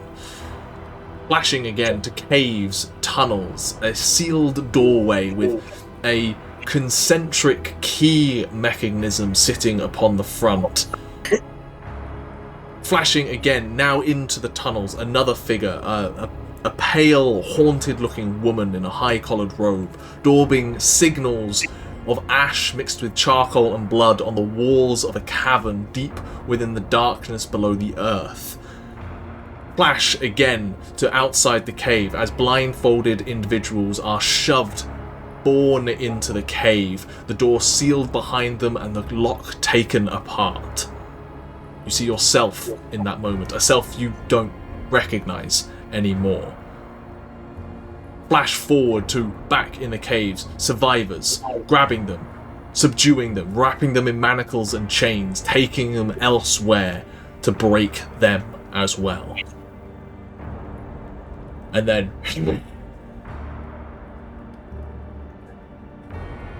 finish it, and then we will rest. As you're pulled back into the scene, the shadows melt and subdue into your skin. The rest of you see as the shadows sink into Ximori's form, a horrific figure in front of you. As Andrew, I would like you to describe what they see. So, functionally, they almost look like Ximori. The legs have extended almost, and the lower part bending backwards into a sort of digigrade wolf-like angled the wrong way at the knee, sort of bestial leg. Rising further up through the body, the muscles that have been... The form that has already been incredibly muscular is now grotesquely so, corded muscle pressing against skin and bursting through in places in thin, twisting black filament that comes to a sort of glassy point throughout the arms and the legs, all the way through the back, poking through the back of his clothing now, long spines made out of this obsidian-like matter that lock together as plates over the back. And at the face, the jaw has entirely split from the ears down. A second sort of set of bone and that same sort of black obsidian glass forming over the lower part of the jaw to create a second jaw outside of his own. And his eyes, their eyes that were yellow before, are entirely black, with a small yellow cross in the center of each. And from the eyes is just a black liquid leaking out constantly down the cheeks, staining them like oil. I look at this other creature before me, and I would feel pity for it if this was a time for pity, and if I didn't have the bloodlust in my head and the beating of my heart pounding in my ears. And so I reach forward, and as this one has sort of swung and missed me and roared at Derek, I try to catch him by the throat. 24. Hits. 7 plus 6 is... brain. 13. 13 points of damage. Yep. And with that, as I've grabbed him by the throat, shove him backwards. I follow him round and grab at the one arm at the shoulder, one at the arm, and drive the shoulder down to the ground. That is 19. Hits. In response, it's going to attack you back. It will hit you. Roll me the damage. 9 plus 15. 15. You take 22 half to 11 in response. Hey. As my reaction. Yeah, as you're doing that to it, it like goes to, it like grabs into your chest, and your spines like burst out to grab into the thing as it grabs onto it. That's another nat 20. So I need another dice in that. 16 goes to 32 plus 6 is 38. Okay. Basically, as he like swings and tries to stop me, wrenching his arm down, I just like punch across the face, and the impact just shatters at the jaw. Yeah. Do you have one more attack? Yep. Go for it. As basically, I just like to try and just lever his arm up until it breaks. Sure. That is... Oh, I might not actually do it though. That is a 17? Exactly its armor class. Oh. 8 plus 6 is 14 points. With an excess of 18 points of damage, how do you want to do this? So as I've said, sort of swinging round, grabbing onto the arm and pressing it down. It almost looks like I'm trying to sort of, break the arm, or sort of, it almost looks like something that a human would do to another human. But I place my foot at the back of the shoulder, and with a twist, just wrench the entire arm off and fling it aside. There is a howl of pain from this individual as gushes of blood begin just leaking, pouring out. Some of it splashing across your faces. It begins to sink into the wood beneath it. I reach down, just grab his head, pull it upwards. I just stare into its eyes as the light goes out. The large body hits the floor in that moment. As you all stand around in a bloody, corpse-filled arena, Ximori's form does not change. What do you want to do? What are you doing there? I'm going to point my swords forward and go, Ximori, can you hear me? Bast in your head turns to Ximori and just like...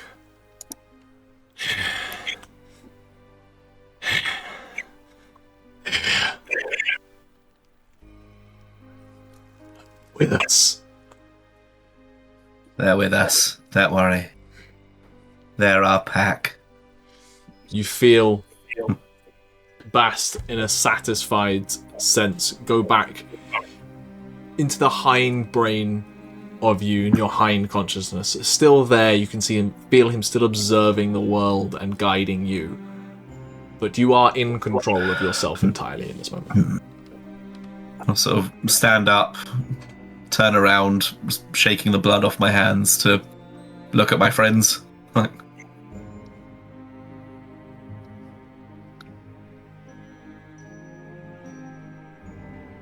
I look around, make sure they're all okay. And just give them a great big smile. No, it's horrifying. I'm Predator style.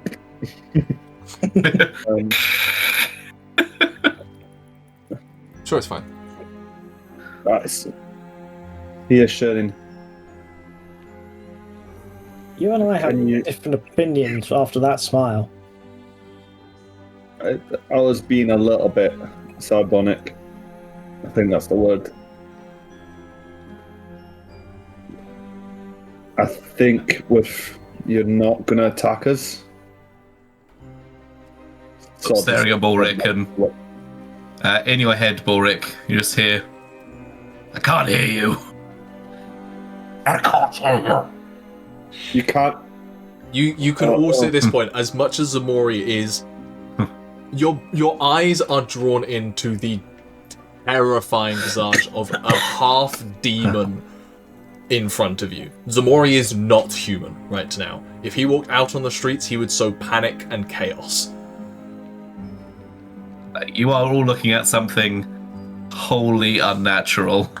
But you do distinctly see two large drips of blood coming out of their ears. I'm going to gesture like.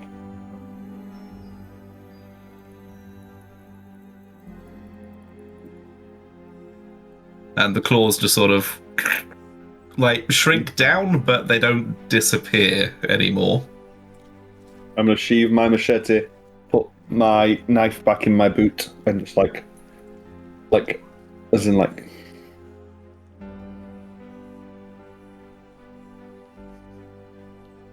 What's wrong, Balrick? Oh yeah, I can just do that, can't I? Sorry, come here. I can sort out the ears, I think. I mean, you can't do that, but I can.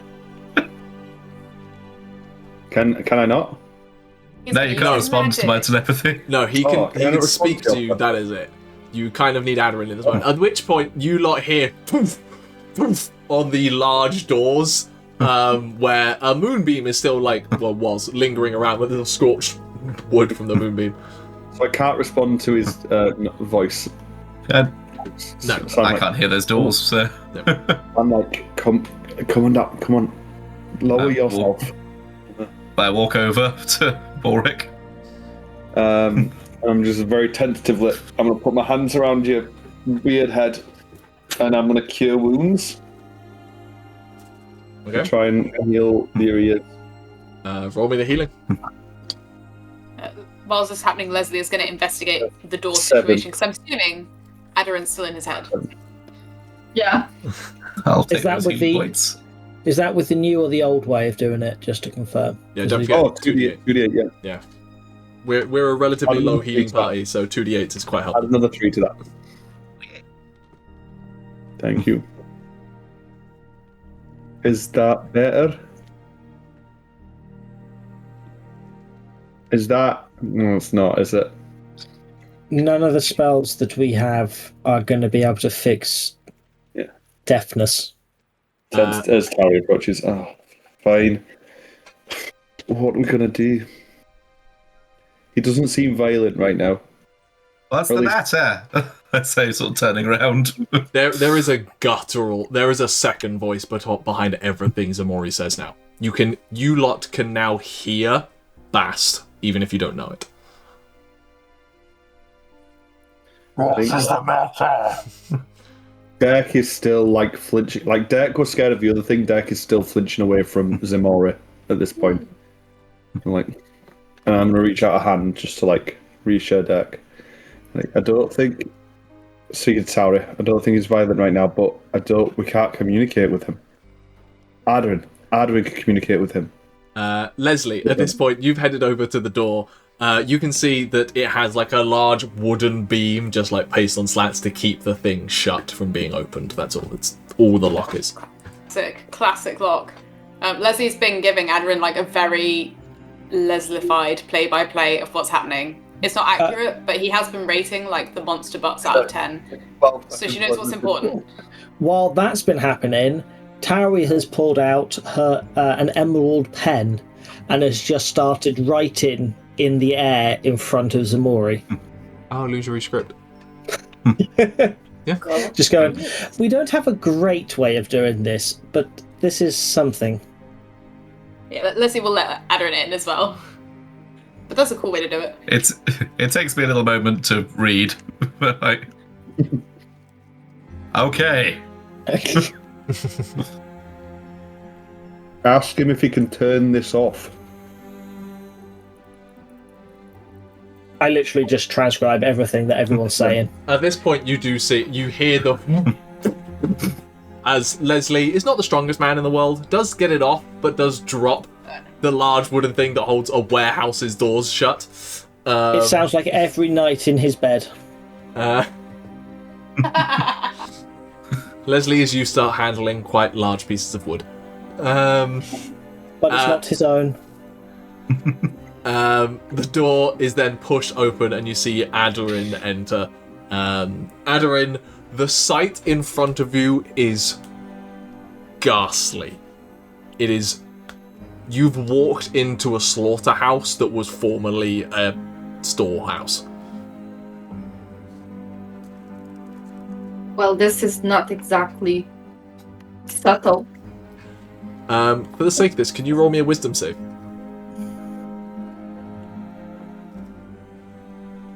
That's not one! You're afraid of Ximori. You walk in, there is a demon. Hello.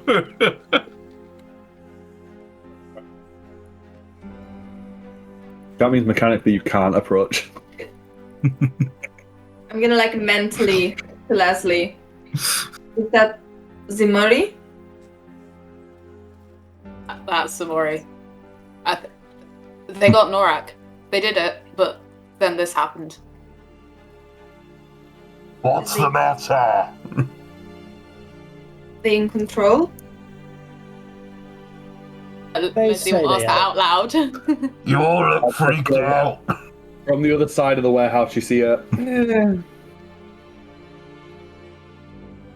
Also, they're currently deaf, which is making things entirely more complicated and dramatic than things should be.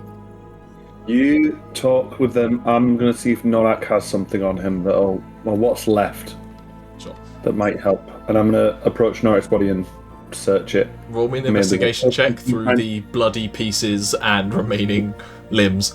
The Ximori, chest can was you... left in fine. Ximori, can you roll me a concentration check, please? Oh, that's very nice. Not a nat 20, but damn close. Plus 4. 20. 20.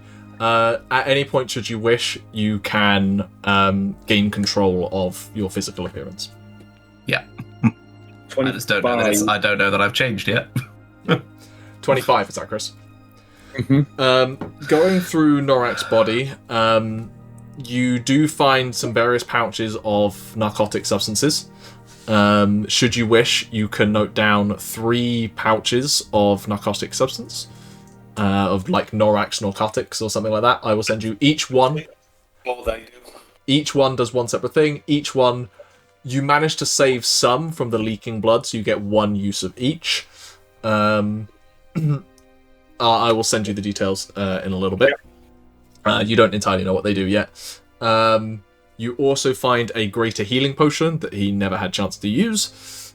He had 2 of them on him. And you also find around his neck this ring-like amulet that has 4 piercing points on the diagonals that's like sitting there.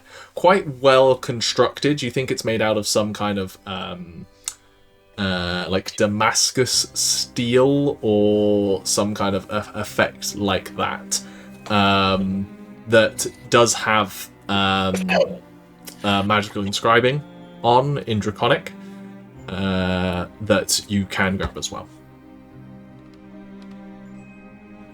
For my notes, what is that actually called? For now, what I've got it down in my notes is it's an improved amulet of prevention from detection, or whatever it's called. But I'll be coming up with a more succinct name for it. It's essentially a perception filter.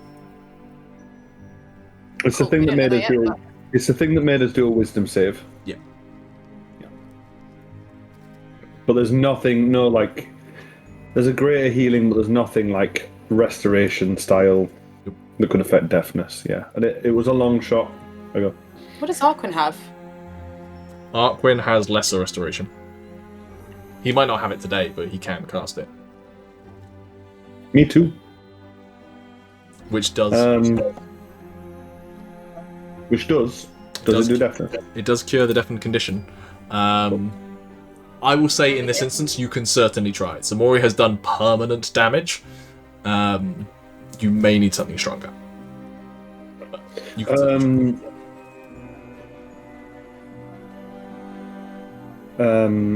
I'll turn back and I'll go. I got nothing here. Where does he get lesser restoration from? It's a paladin spell. Yes, but I can't find it in his spell list right now. Because he hasn't He might not have selected it it for today. Oh, are they? Oh, right. I forgot Paladins changed so they could select it. Fine. I'll turn that to Scott. I've got nothing here. Can you at least ask him if he can, change back? He's unsettling us all. Dad can, from the looks of it, Aderyn seem a bit unsettled.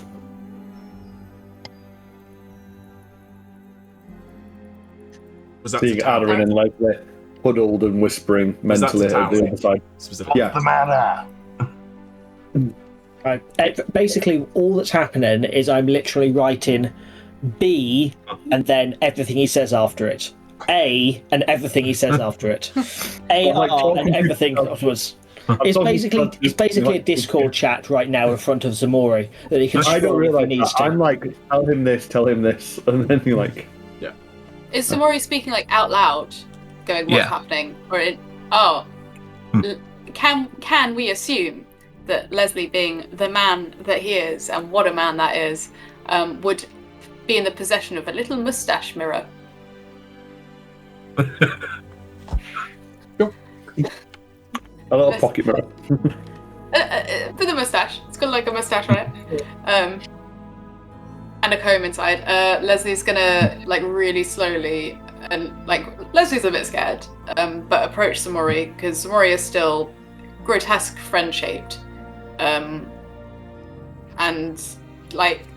sort of reach out and just tentatively hand them the teeny tiny mirror that's just so small in their massive hands. You're looking a bit different there, my friend. Oh. Right. I think if I... And with a great force of effort, Ximori sort of tenses, and the jaw momentarily seems to, the sort of black exo jaw outside their own, sort of fades out of view, almost like a sort of shadow falls over Ximori. Like the sun sort of passing over, like a cloud passing over the sun. And by the time it comes through the other side, Ximori is back looking how they used to. Is that Is that better? Right.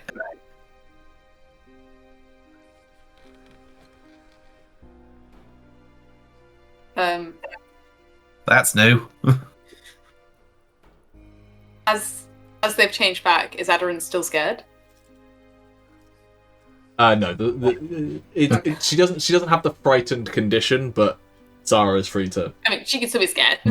Yeah. The frightened condition fades. That's all.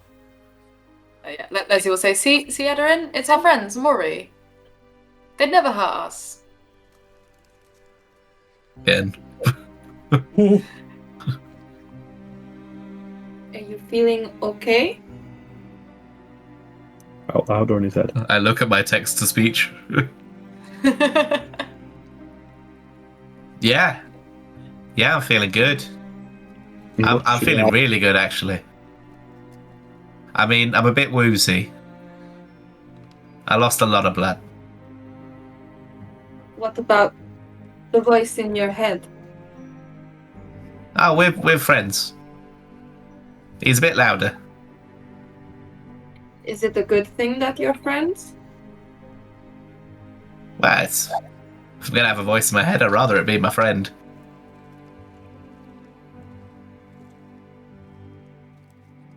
And actually, on that note, and I point at Balrick, you said he was in prison. Mentally to Balrick, I'm gonna say, I told you so. You swore to my face.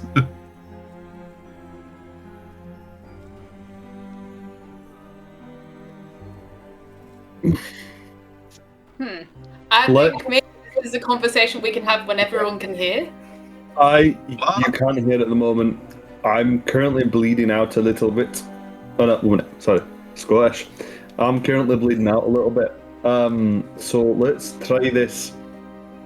Let's do this somewhere else. Let's get back to the penthouse. And One day you we'll lot will learn the name of the tavern. yeah. Never.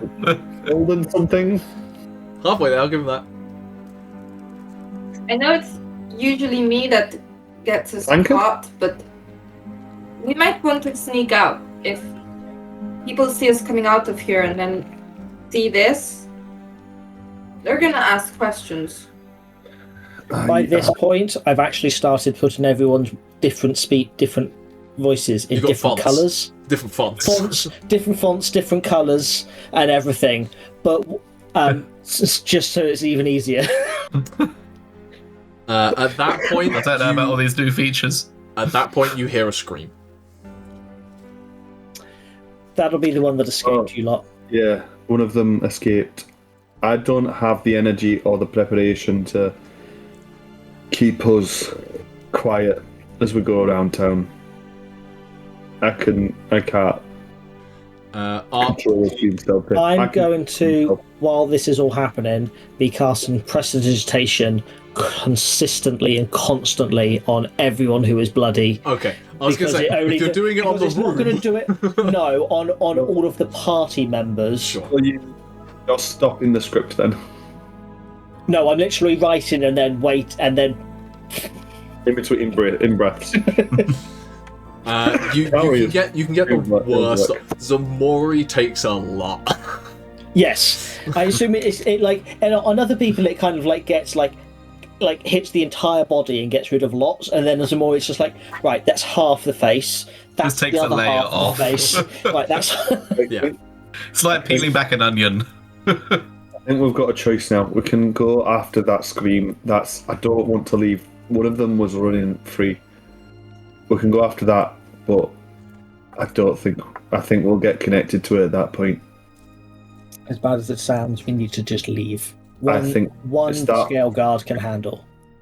Or I think the chain. It's one of theirs. They won't want it out. Unfortunately, though, we have all lost a very great amount of money. Not that much, all considered. You can go back and collect it if you want.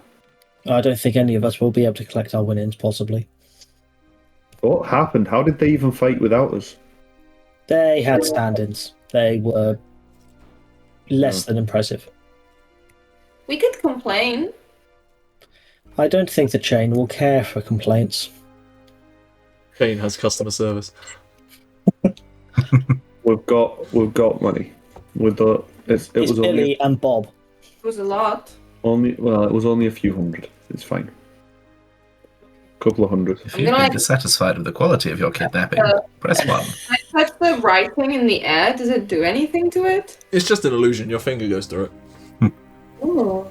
And Aderyn, I need to read those. She's like messing it up, smudging it. I'm not the best reader at the best of times. Let's Now, try and get the out funny of here. thing is, I think I can possibly convey intent as well as emotion with this spell in the Yeah, but words somehow. you put it in square brackets. Well, it says it conveys whatever meaning you To suit my intended when hair. you wrote the text. Changes the font. Yeah. There's like a scary font. Like It's Tumblr language. You got /s on the end. emojis. Clearly. Yeah, canonically there's emojis. It only does ASCII though. It doesn't do fancy ones. Only ASCII. It does Anyway. emoticons. Anyway, I write in big letters for everyone to say, we need to fucking leave. Right, so I can't help everyone getting out of here, but I think I've got our equipment. Did we left our equipment? Me and Arquen, did we? You left your equipment at the penthouse. You didn't. Yeah, you bring it probably because you were didn't told bring it weren't. because you knew you weren't going to Tell be you what I did able to. leave. Ulrich left his t-shirt. I mean, I'll buy you a the new t-shirt one. is elsewhere in this warehouse because that's where you were put. And then the walls collapsed down. Yeah. So you can't just walk over. It is covered in viscera, intestines, and bone shrapnel. Just do it. As long as it's not torn. Grab his t-shirt. It's torn a Alright, little. look, Nothing you I can't can- stitch back up. I can help us keep Ximori a little bit less noticeable. I can't help anyone else. I mean, do we need him to be less noticeable now he just looks like he did before? He's still noticeable, and there's still blood on him more than anyone else. Did not just do what you did. He vanished. What do you mean vanished? Tauri. Oh, what did Tauri do? She vanished. I stepped through a door and ended up here. Oh yeah, you did appear. How did you get into the warehouse? Behind. I have learned how to step further than you'd think, although unfortunately it looks like it can only take one person. I thought it could take two. Kind of like how Aderyn occasionally just kind of pops. Do You've that popped. sometimes. You've popped occasionally. Only tiny bits. Arquen speaks up at this moment. So, as fascinating as this conversation is, I would rather not be here when anyone else turns up. What we're trying to say. So Do you take Ximori? again. Hey, could you? Can you travel that far? Could you get to I can only Travel. do it once. the... Okay. Oh. I can help us keep Ximori a little bit less noticeable if the rest of you can get back. Just Lovely. to confirm, Mhm. because I think I am reading it correctly, less would not help with ability checks, would it? Correct, you need guidance.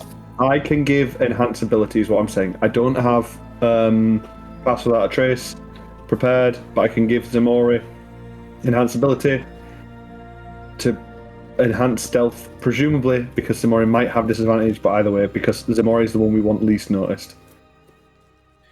I will go. That makes sense. And for you three, and I'll point at Aderyn, Lesley, and Arquen,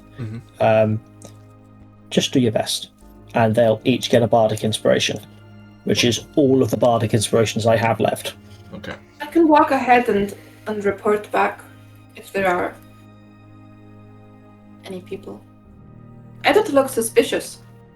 1 minute. Both me and Ximori have climb speeds, don't we? Does Ximori have climb speed still? Yeah, I just go over the roof. So I'm gonna go. I think me and Ximori can try the rooftops. Well, less noticeable that way. Arquen turns to you all in this moment. I have another rendezvous to meet up with the Compass Knights. Let's get back to the penthouse first, and then you can go from there. Certainly, any of you who are willing to come would appreciate it, but I understand if tonight's been a lot. Let's go to the penthouse and rest a little bit first. Exhausted. Come on. I'm gonna walk towards the door. Okay. I would like Emma. You had a Leaving, look on your right. face that you want to do something. Lesley doesn't want to leave. I don't actually remember the order of things, but so I don't think Lesley saw the guy escape. You were in the room when he ran been hit. away, so you would have Okay. seen him sprint off. Lesley doesn't want that guy outside in the public. Lesley doesn't do magic. Leslie's not going to get in trouble for like following this guy. Sure.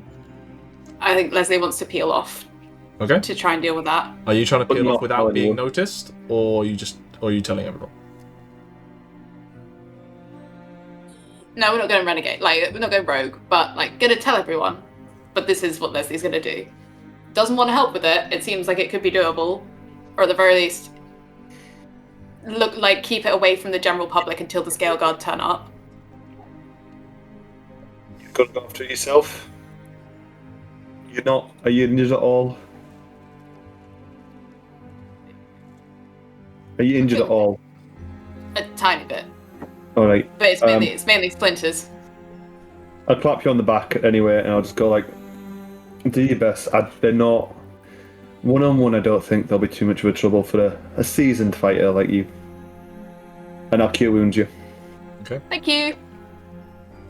You want me to come with you, Lesley? 10. 10 points.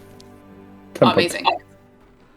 If you feel up for it, but remember, if we're in public, we need to protect people. That's the And main you thing. can't do magic. Okay. I can just tell people I've seen something weird. And to get them away.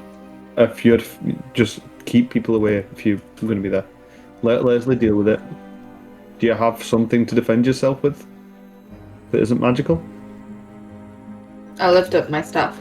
Right, I'll reach down into my boot and I'm going to take out a very fancy looking dagger that might be familiar to some people in the party. And we go, Aderyn, there you go. You keep yourself safe with that if you need to. Okay? I don't, yeah. Okay. Don't lose that dagger. Okay, so the four of you who are trying to sneak back to the Golden Moon, I need stealth checks from you, please. This morning go like, Beef? And then I'll start climbing. Sure. We'll go outside of it, Okay, both of you make me athletics checks. This is basically just to determine whether being on the roofs gives you advantage or not. I've already given Andrew enhanced ability, so he's got advantage anyway on stealth. Fair enough. In that case, climb speeds are fine. Let's do whether Chris gets advantage. I got a dirty 20, I think. Yeah, okay. So you two have advantage on your stealth checks. Bryn, I just need you and Arquen. Yeah. Dex also, I'm going to Derek and he flies up through the window as well. Sure. Because that's actually going to save us with Derek getting spotted. Yes. 17 for Arquen, 18 for me. Cool. You successfully kind of navigate through the dark streets.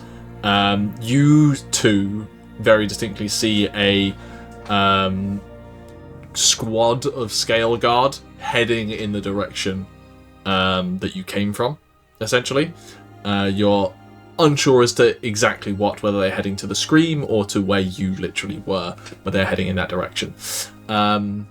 Lesley, as you are leading this hunt, please make me a survival check to try and find the remaining monster. Survival's wisdom, and Lesley is the wisest of this party.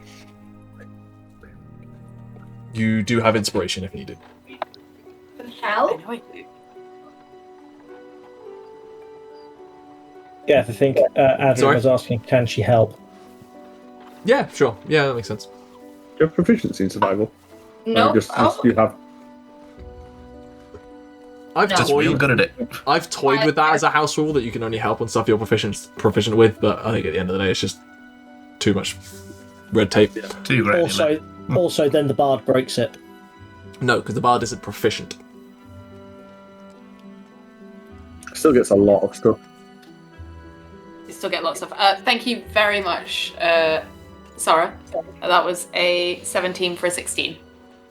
17 for a 16. It takes you longer than you would like, but then you come across the person who screamed. There is a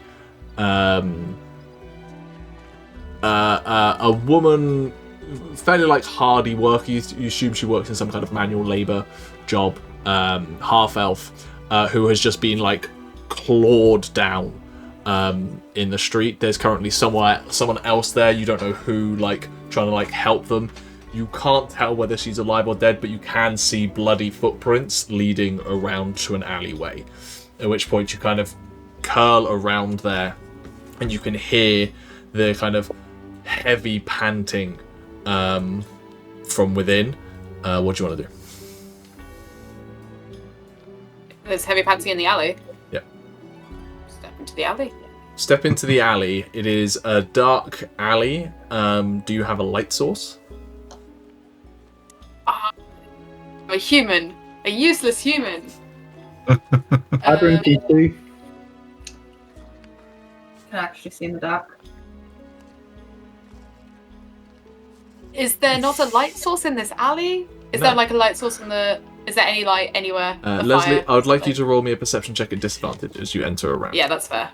Aderyn kind of staying on the street just to make sure that no one comes into the alleyway, essentially. Perception. Why is everything wisdom today? That's a 11 for 10. 11. You can see 10. 10. You can see a hunched over humanoid shape, kind of 2 legs, 2 arms, quite muscular, in the shadows, like a dark thing behind like a couple of crates or boxes. It does not seem to have noticed you. Just gonna be like... You see it?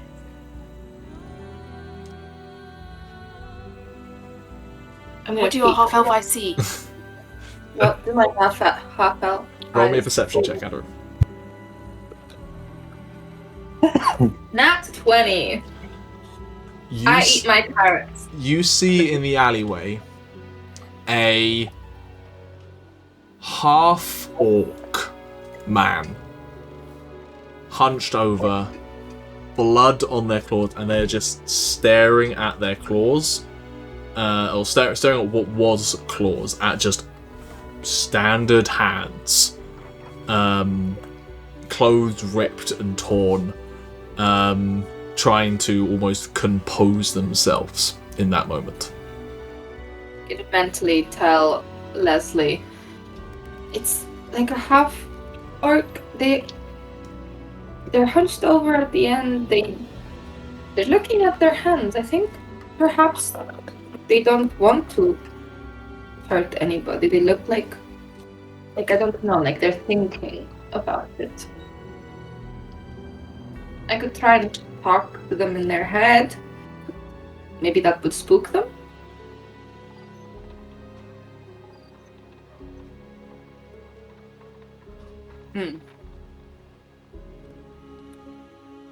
Leslie's going to reply back. I think maybe in this situation with witnesses, we can speak outside. Well, actually, Aderyn has a better... Oh, who has a better way? Aderyn in general says better things, but weirder things. Crack on. Speak to them. Go speak to anything. Well, don't go. No. From here. From here. With my mind. With your mouth. With my mouth. Okay. Gonna like take a step, one step into the alley, and kind of go, hello? Please, I think we can help. Who are you? What do you want? A passerby that knows someone who has been in your situation. I don't think you want to hurt anybody. Is that correct? Debatable. Could you be persuaded towards a definite no? Depends what you're wanting. to get you somewhere safe where no one else gets hurt. At least for tonight. Roll me a persuasion check.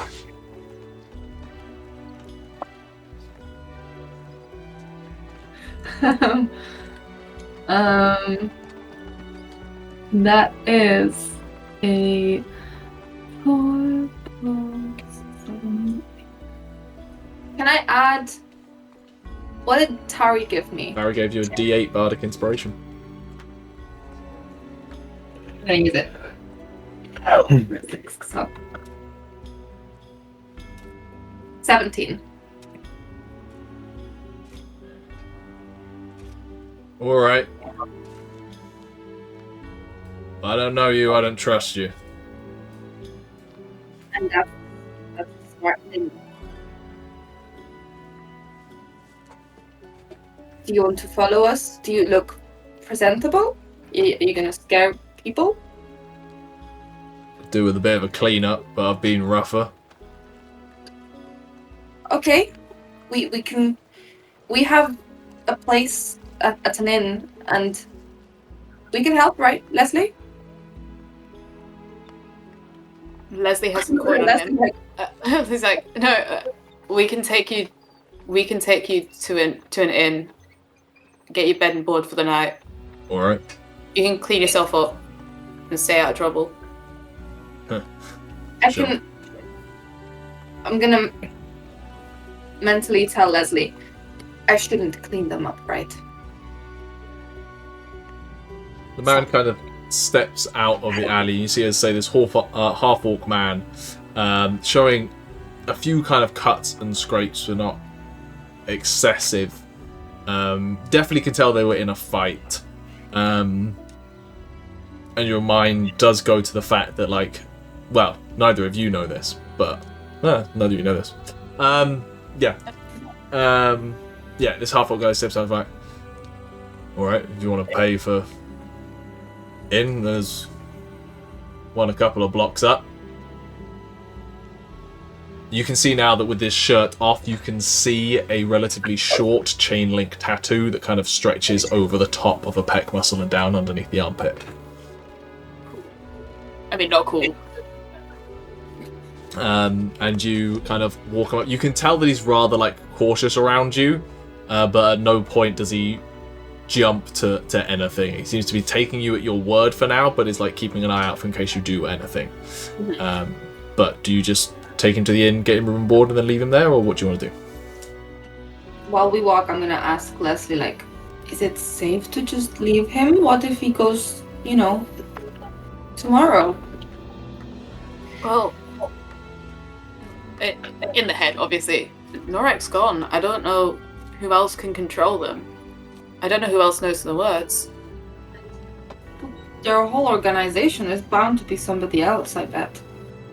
I mean, their investment, someone else might know someone might be after him. I feel like either we help him more, or we just kill him. Can both of you make me history checks?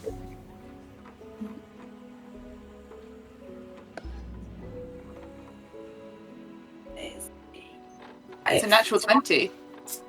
Oh, Lesley, a well-tried man. A 5 Oh, does. man. A 5 doesn't help you, Aderyn, but with a natural 20, Lesley, you're reminded of when you first met Ximori, of them appearing to be a normal, if slightly odd-looking half-elf, but occasionally could be lost within a bestial form until such a point that they spilt and tasted flesh. Spilt blood, tasted flesh kind of thing, where at which point they seem to gain control of themselves again. And your brain goes to, okay, that's probably what's happened here. And you do with a natural 20 remember the times where Ximori lost control. Right? And it took a lot of concerted effort and a lot of Balrick's own life to try and bring them under control. It is up to you what you do with that information.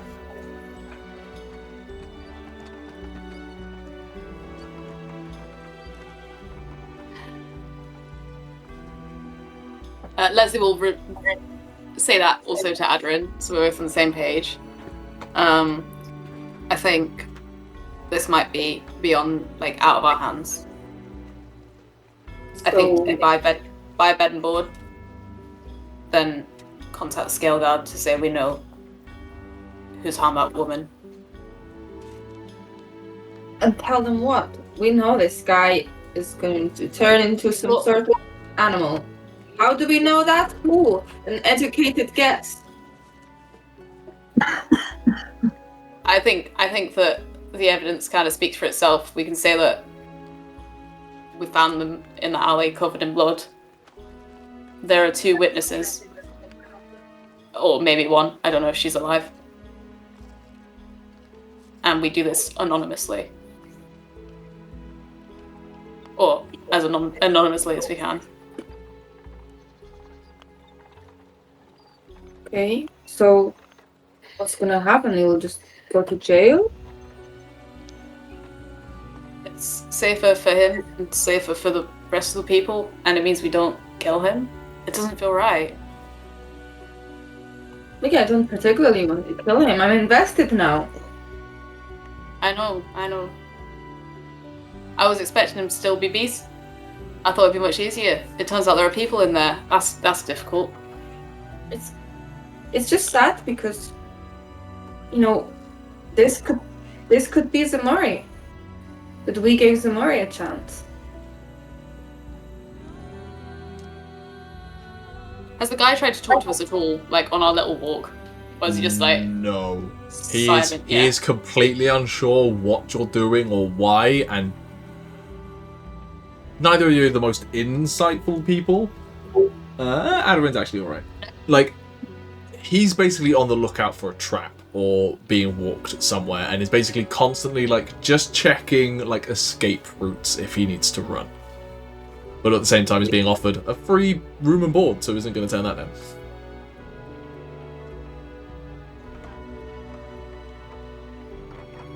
Or we can. You don't think he's related to Ximori in any way, right? I don't know. I don't know how they did the training. What if they were like, I don't know, friends in their cage or something? I gotta say, it doesn't sound like the chain let you make friends down there, really. That's true. Okay. Suppose. Or we can leave him in the place, and he can go his own way. He can escape the city if he wants, and see if he can live his life in his own way. Sorry. Then you'll probably kill somebody. Exactly. There's no really. I don't think we can look after another. There's no way. Okay. I'm sorry. This isn't how I thought this would go. No, it would The have most been a lot important thing is easier that if they killed him. Now I'm invested, Lesley. At this point, he turns to you, he's like, alright, this is it. Not really. Lesley will just hand him. How much could it be? A gold. Thanks. There's a bunch of bananas. Okay. We never see each other again.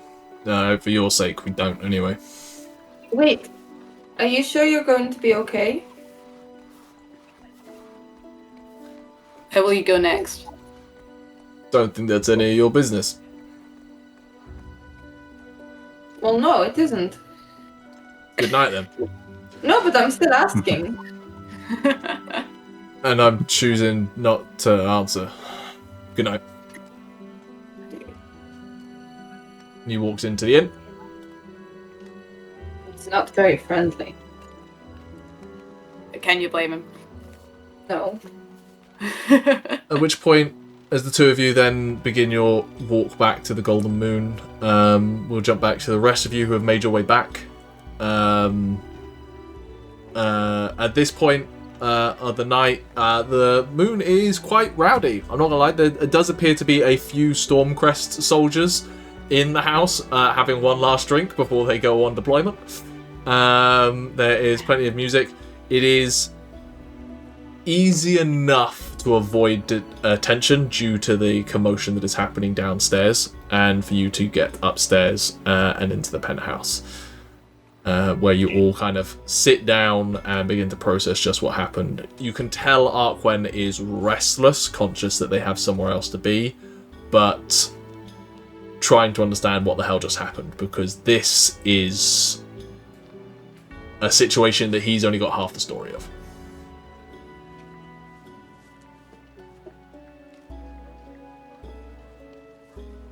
Arquen, if you want to get ready to go, then get ready. But Balrick, I need answers here, buddy.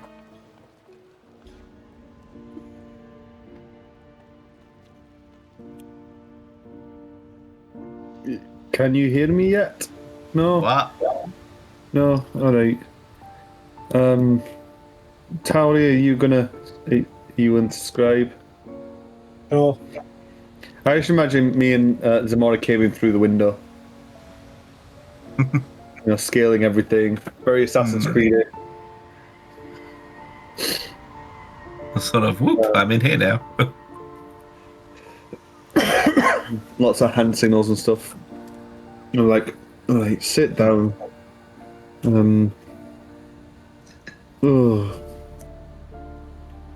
Look. Tauri scribing. Cool. Alright. Look. You were in prison. No hope of getting out. You killed Tolkien.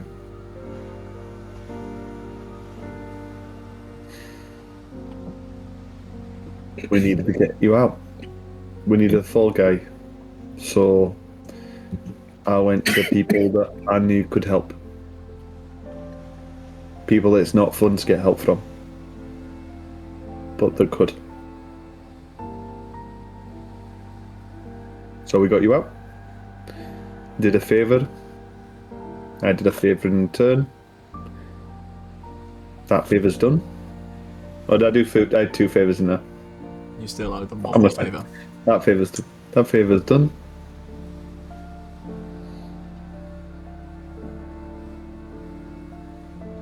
But yeah. You've let me wander around thinking I'm totally safe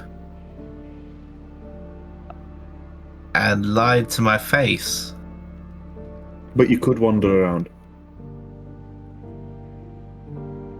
Yeah, until I get blindsided by Norak. Until I get blindsided by them being there and being alive, and I've let my guard down. If I hadn't have done this to myself, I'd have ripped you to pieces in that warehouse.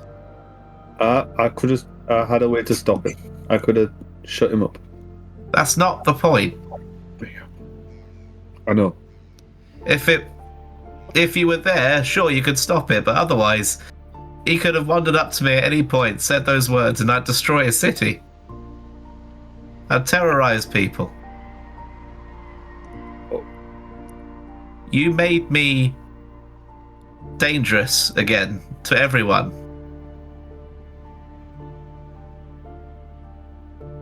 I didn't You want get to that, see right? you. I get that. I made a decision. I don't think it was a wrong one. You needed to be out and about. You were willing to sit in that prison cell for the rest of your life if you needed to. Yeah, because I killed Togrim. That happened. I know he's walking about somewhere now, but that happened. And that could have happened again.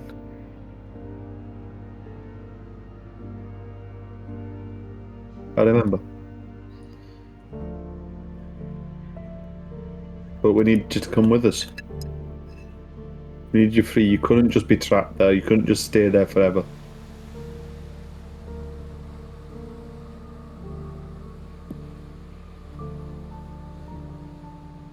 And even then, it still would have been dangerous. And you think he wouldn't have found you somehow?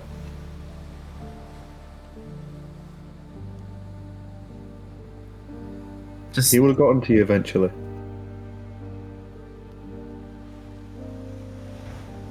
I just don't get why you had to lie to me about it.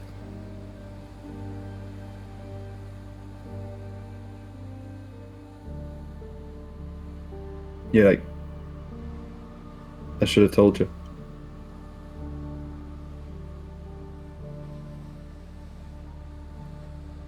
I'm not used to having people around to, keep things from or tell the truth to and all that. I'm just used to making decisions.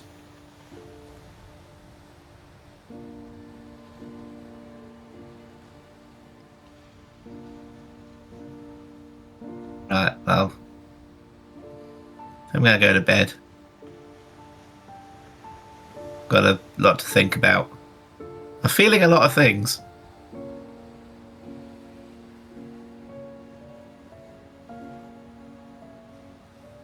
Also, it's really quiet. That's because you punched your bloody ears off. Sort of look at that bit of writing for a bit.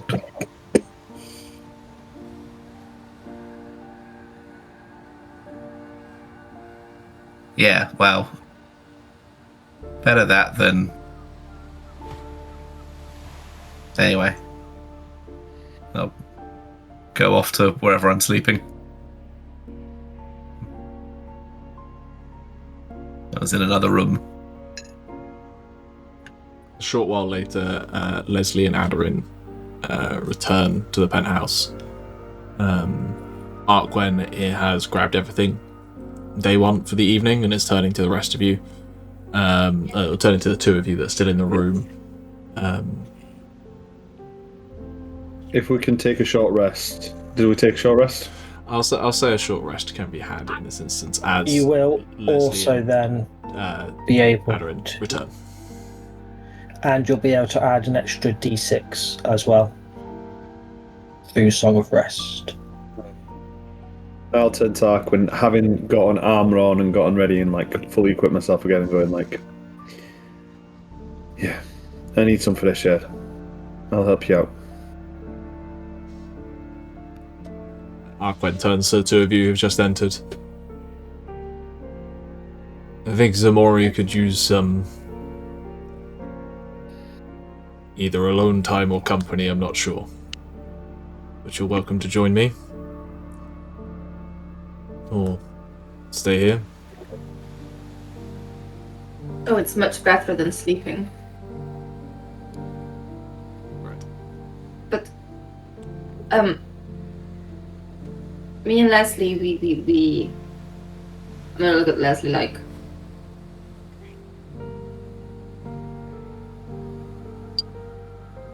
There's a second Ximori, and I don't think he wants to hurt people, but he probably will. But Lesley made a very good point that it would be a lot of work.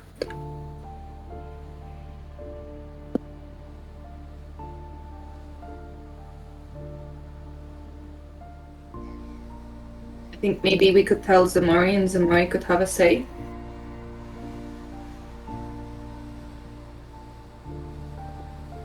We can tell him in the morning.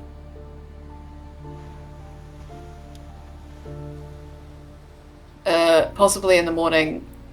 Other Ximori 2 might have fled.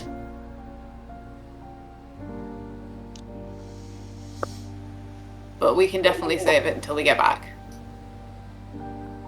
He'll need his rest as well.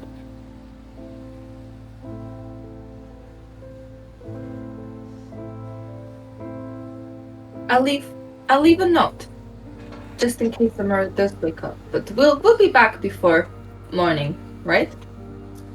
Arquen turns to you. That is the plan. We shouldn't be out for more than a couple of hours. If all goes to plan. Okay.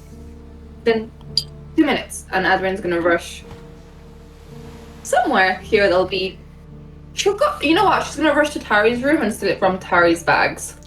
Because Tauri always has paper and Just so much paper. so much paper. Like, what is up with Who needs that much paper? What is she doing with it? paper? Anyways, she'll get some of Tauri's paper and write a note for Ximori explaining, like, it's one of the beast people. He seemed in control, probably won't be. He's at this Can inn. I stop Aderyn from doing this? Can anybody? Because I'll just hold up the pen that I've been using this entire time. And just go, we can just use this and write on the door that only he can see. What? Oh, okay. On the door? And then I'll just write in front of his door in the air, because it can be for me and any creatures I designate when I cast the spell. Mm-hmm. So I'll cast it so that all of the party can see, and Aderyn can then say what she wants as I write it, and it's invisible for everyone else. This is really cool, Tauri. I don't know what this is. This is cool. Okay. I'm ready now. Well then, let's go meet up with the rest of them. And those of you who are willing to be involved in an insurrection, head back out into the night, still bruised and bloodied. I'm going to tell Dad to stay in the air if he wants to come along. Derek will, at least for now. I think there is a good place to close this chapter of our story, but as we turn the page on our protagonists and zoom out, taking the scale of Andamon once more, we find ourselves watching a few other story threads play out, as there are plenty more stories in an empire this large. Across the tumultuous waters of the Tyson Sea lies the capital's younger sister city, Resmanthal. Its streets, usually much emptier in the last few days, are now bustling with the footsteps of followers of a fervent paladin. Clad in pristine armour of white, he raises his oversized gauntlet in a salute on the steps of the open-walled Cathedral of St. Tasomo. Zealots crying forth, bidding for a return to the old ways and restore the faith of a country that has been too tempted by the damning lure of magic, as faith is reignited. Elsewhere, at the edge of the Madrigal Prairie, in the rivered dell that was once a haven of water nymphs, drowners, and iridescent koi, the tumbling locks of heartbeat crimson wander the banks. Footsteps of kindling song breathe new old life into the surroundings, and the redrawn riverbanks begin to creak slowly back to their ancient pathways, slowly draining wheat and opium fields of water, as a fane is reborn. Deep in the crooked boughs and stagnant waters of the Ishra wood, a crone tends to her psychedelic crops, gently humming a future curse under her breath. She has noticed the creeping growths that crawl further and further into the woodland she calls home. Spores of fungus and a creeping mildew, a smell of fertile decay, grows stronger as its tendrils reach through the earth. She muses that she would do well to grow her garden hedge just a little bit thicker, as a forgotten dread grows. In the packed streets of Gir Dothras, the coastal port, papers are signed for the opening of new temples. Not those of saints of a dragon god, but those of gods said to have returned to the world, of older deities than even the Empire's own patron. And finally, our camera returns here, to the heart of this empire, and the foreboding streets of Andamon buried with the weight of history, burying history itself beneath them.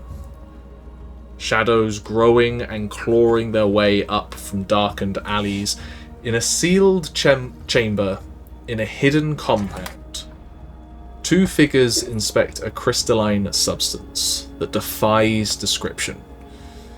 Endless depths of black-green shifting into potential itself. The stern dwarf, clad in matte black leathers carved with esoteric glyphs, offers a word of warning to the tall human figure that studies the mineral with an enchanted lens. Both wary of the material and each other in front of them. Each one of these is an opening note on an Imperial Requiem, and a story that we will continue to tell next time. But until then, see you later.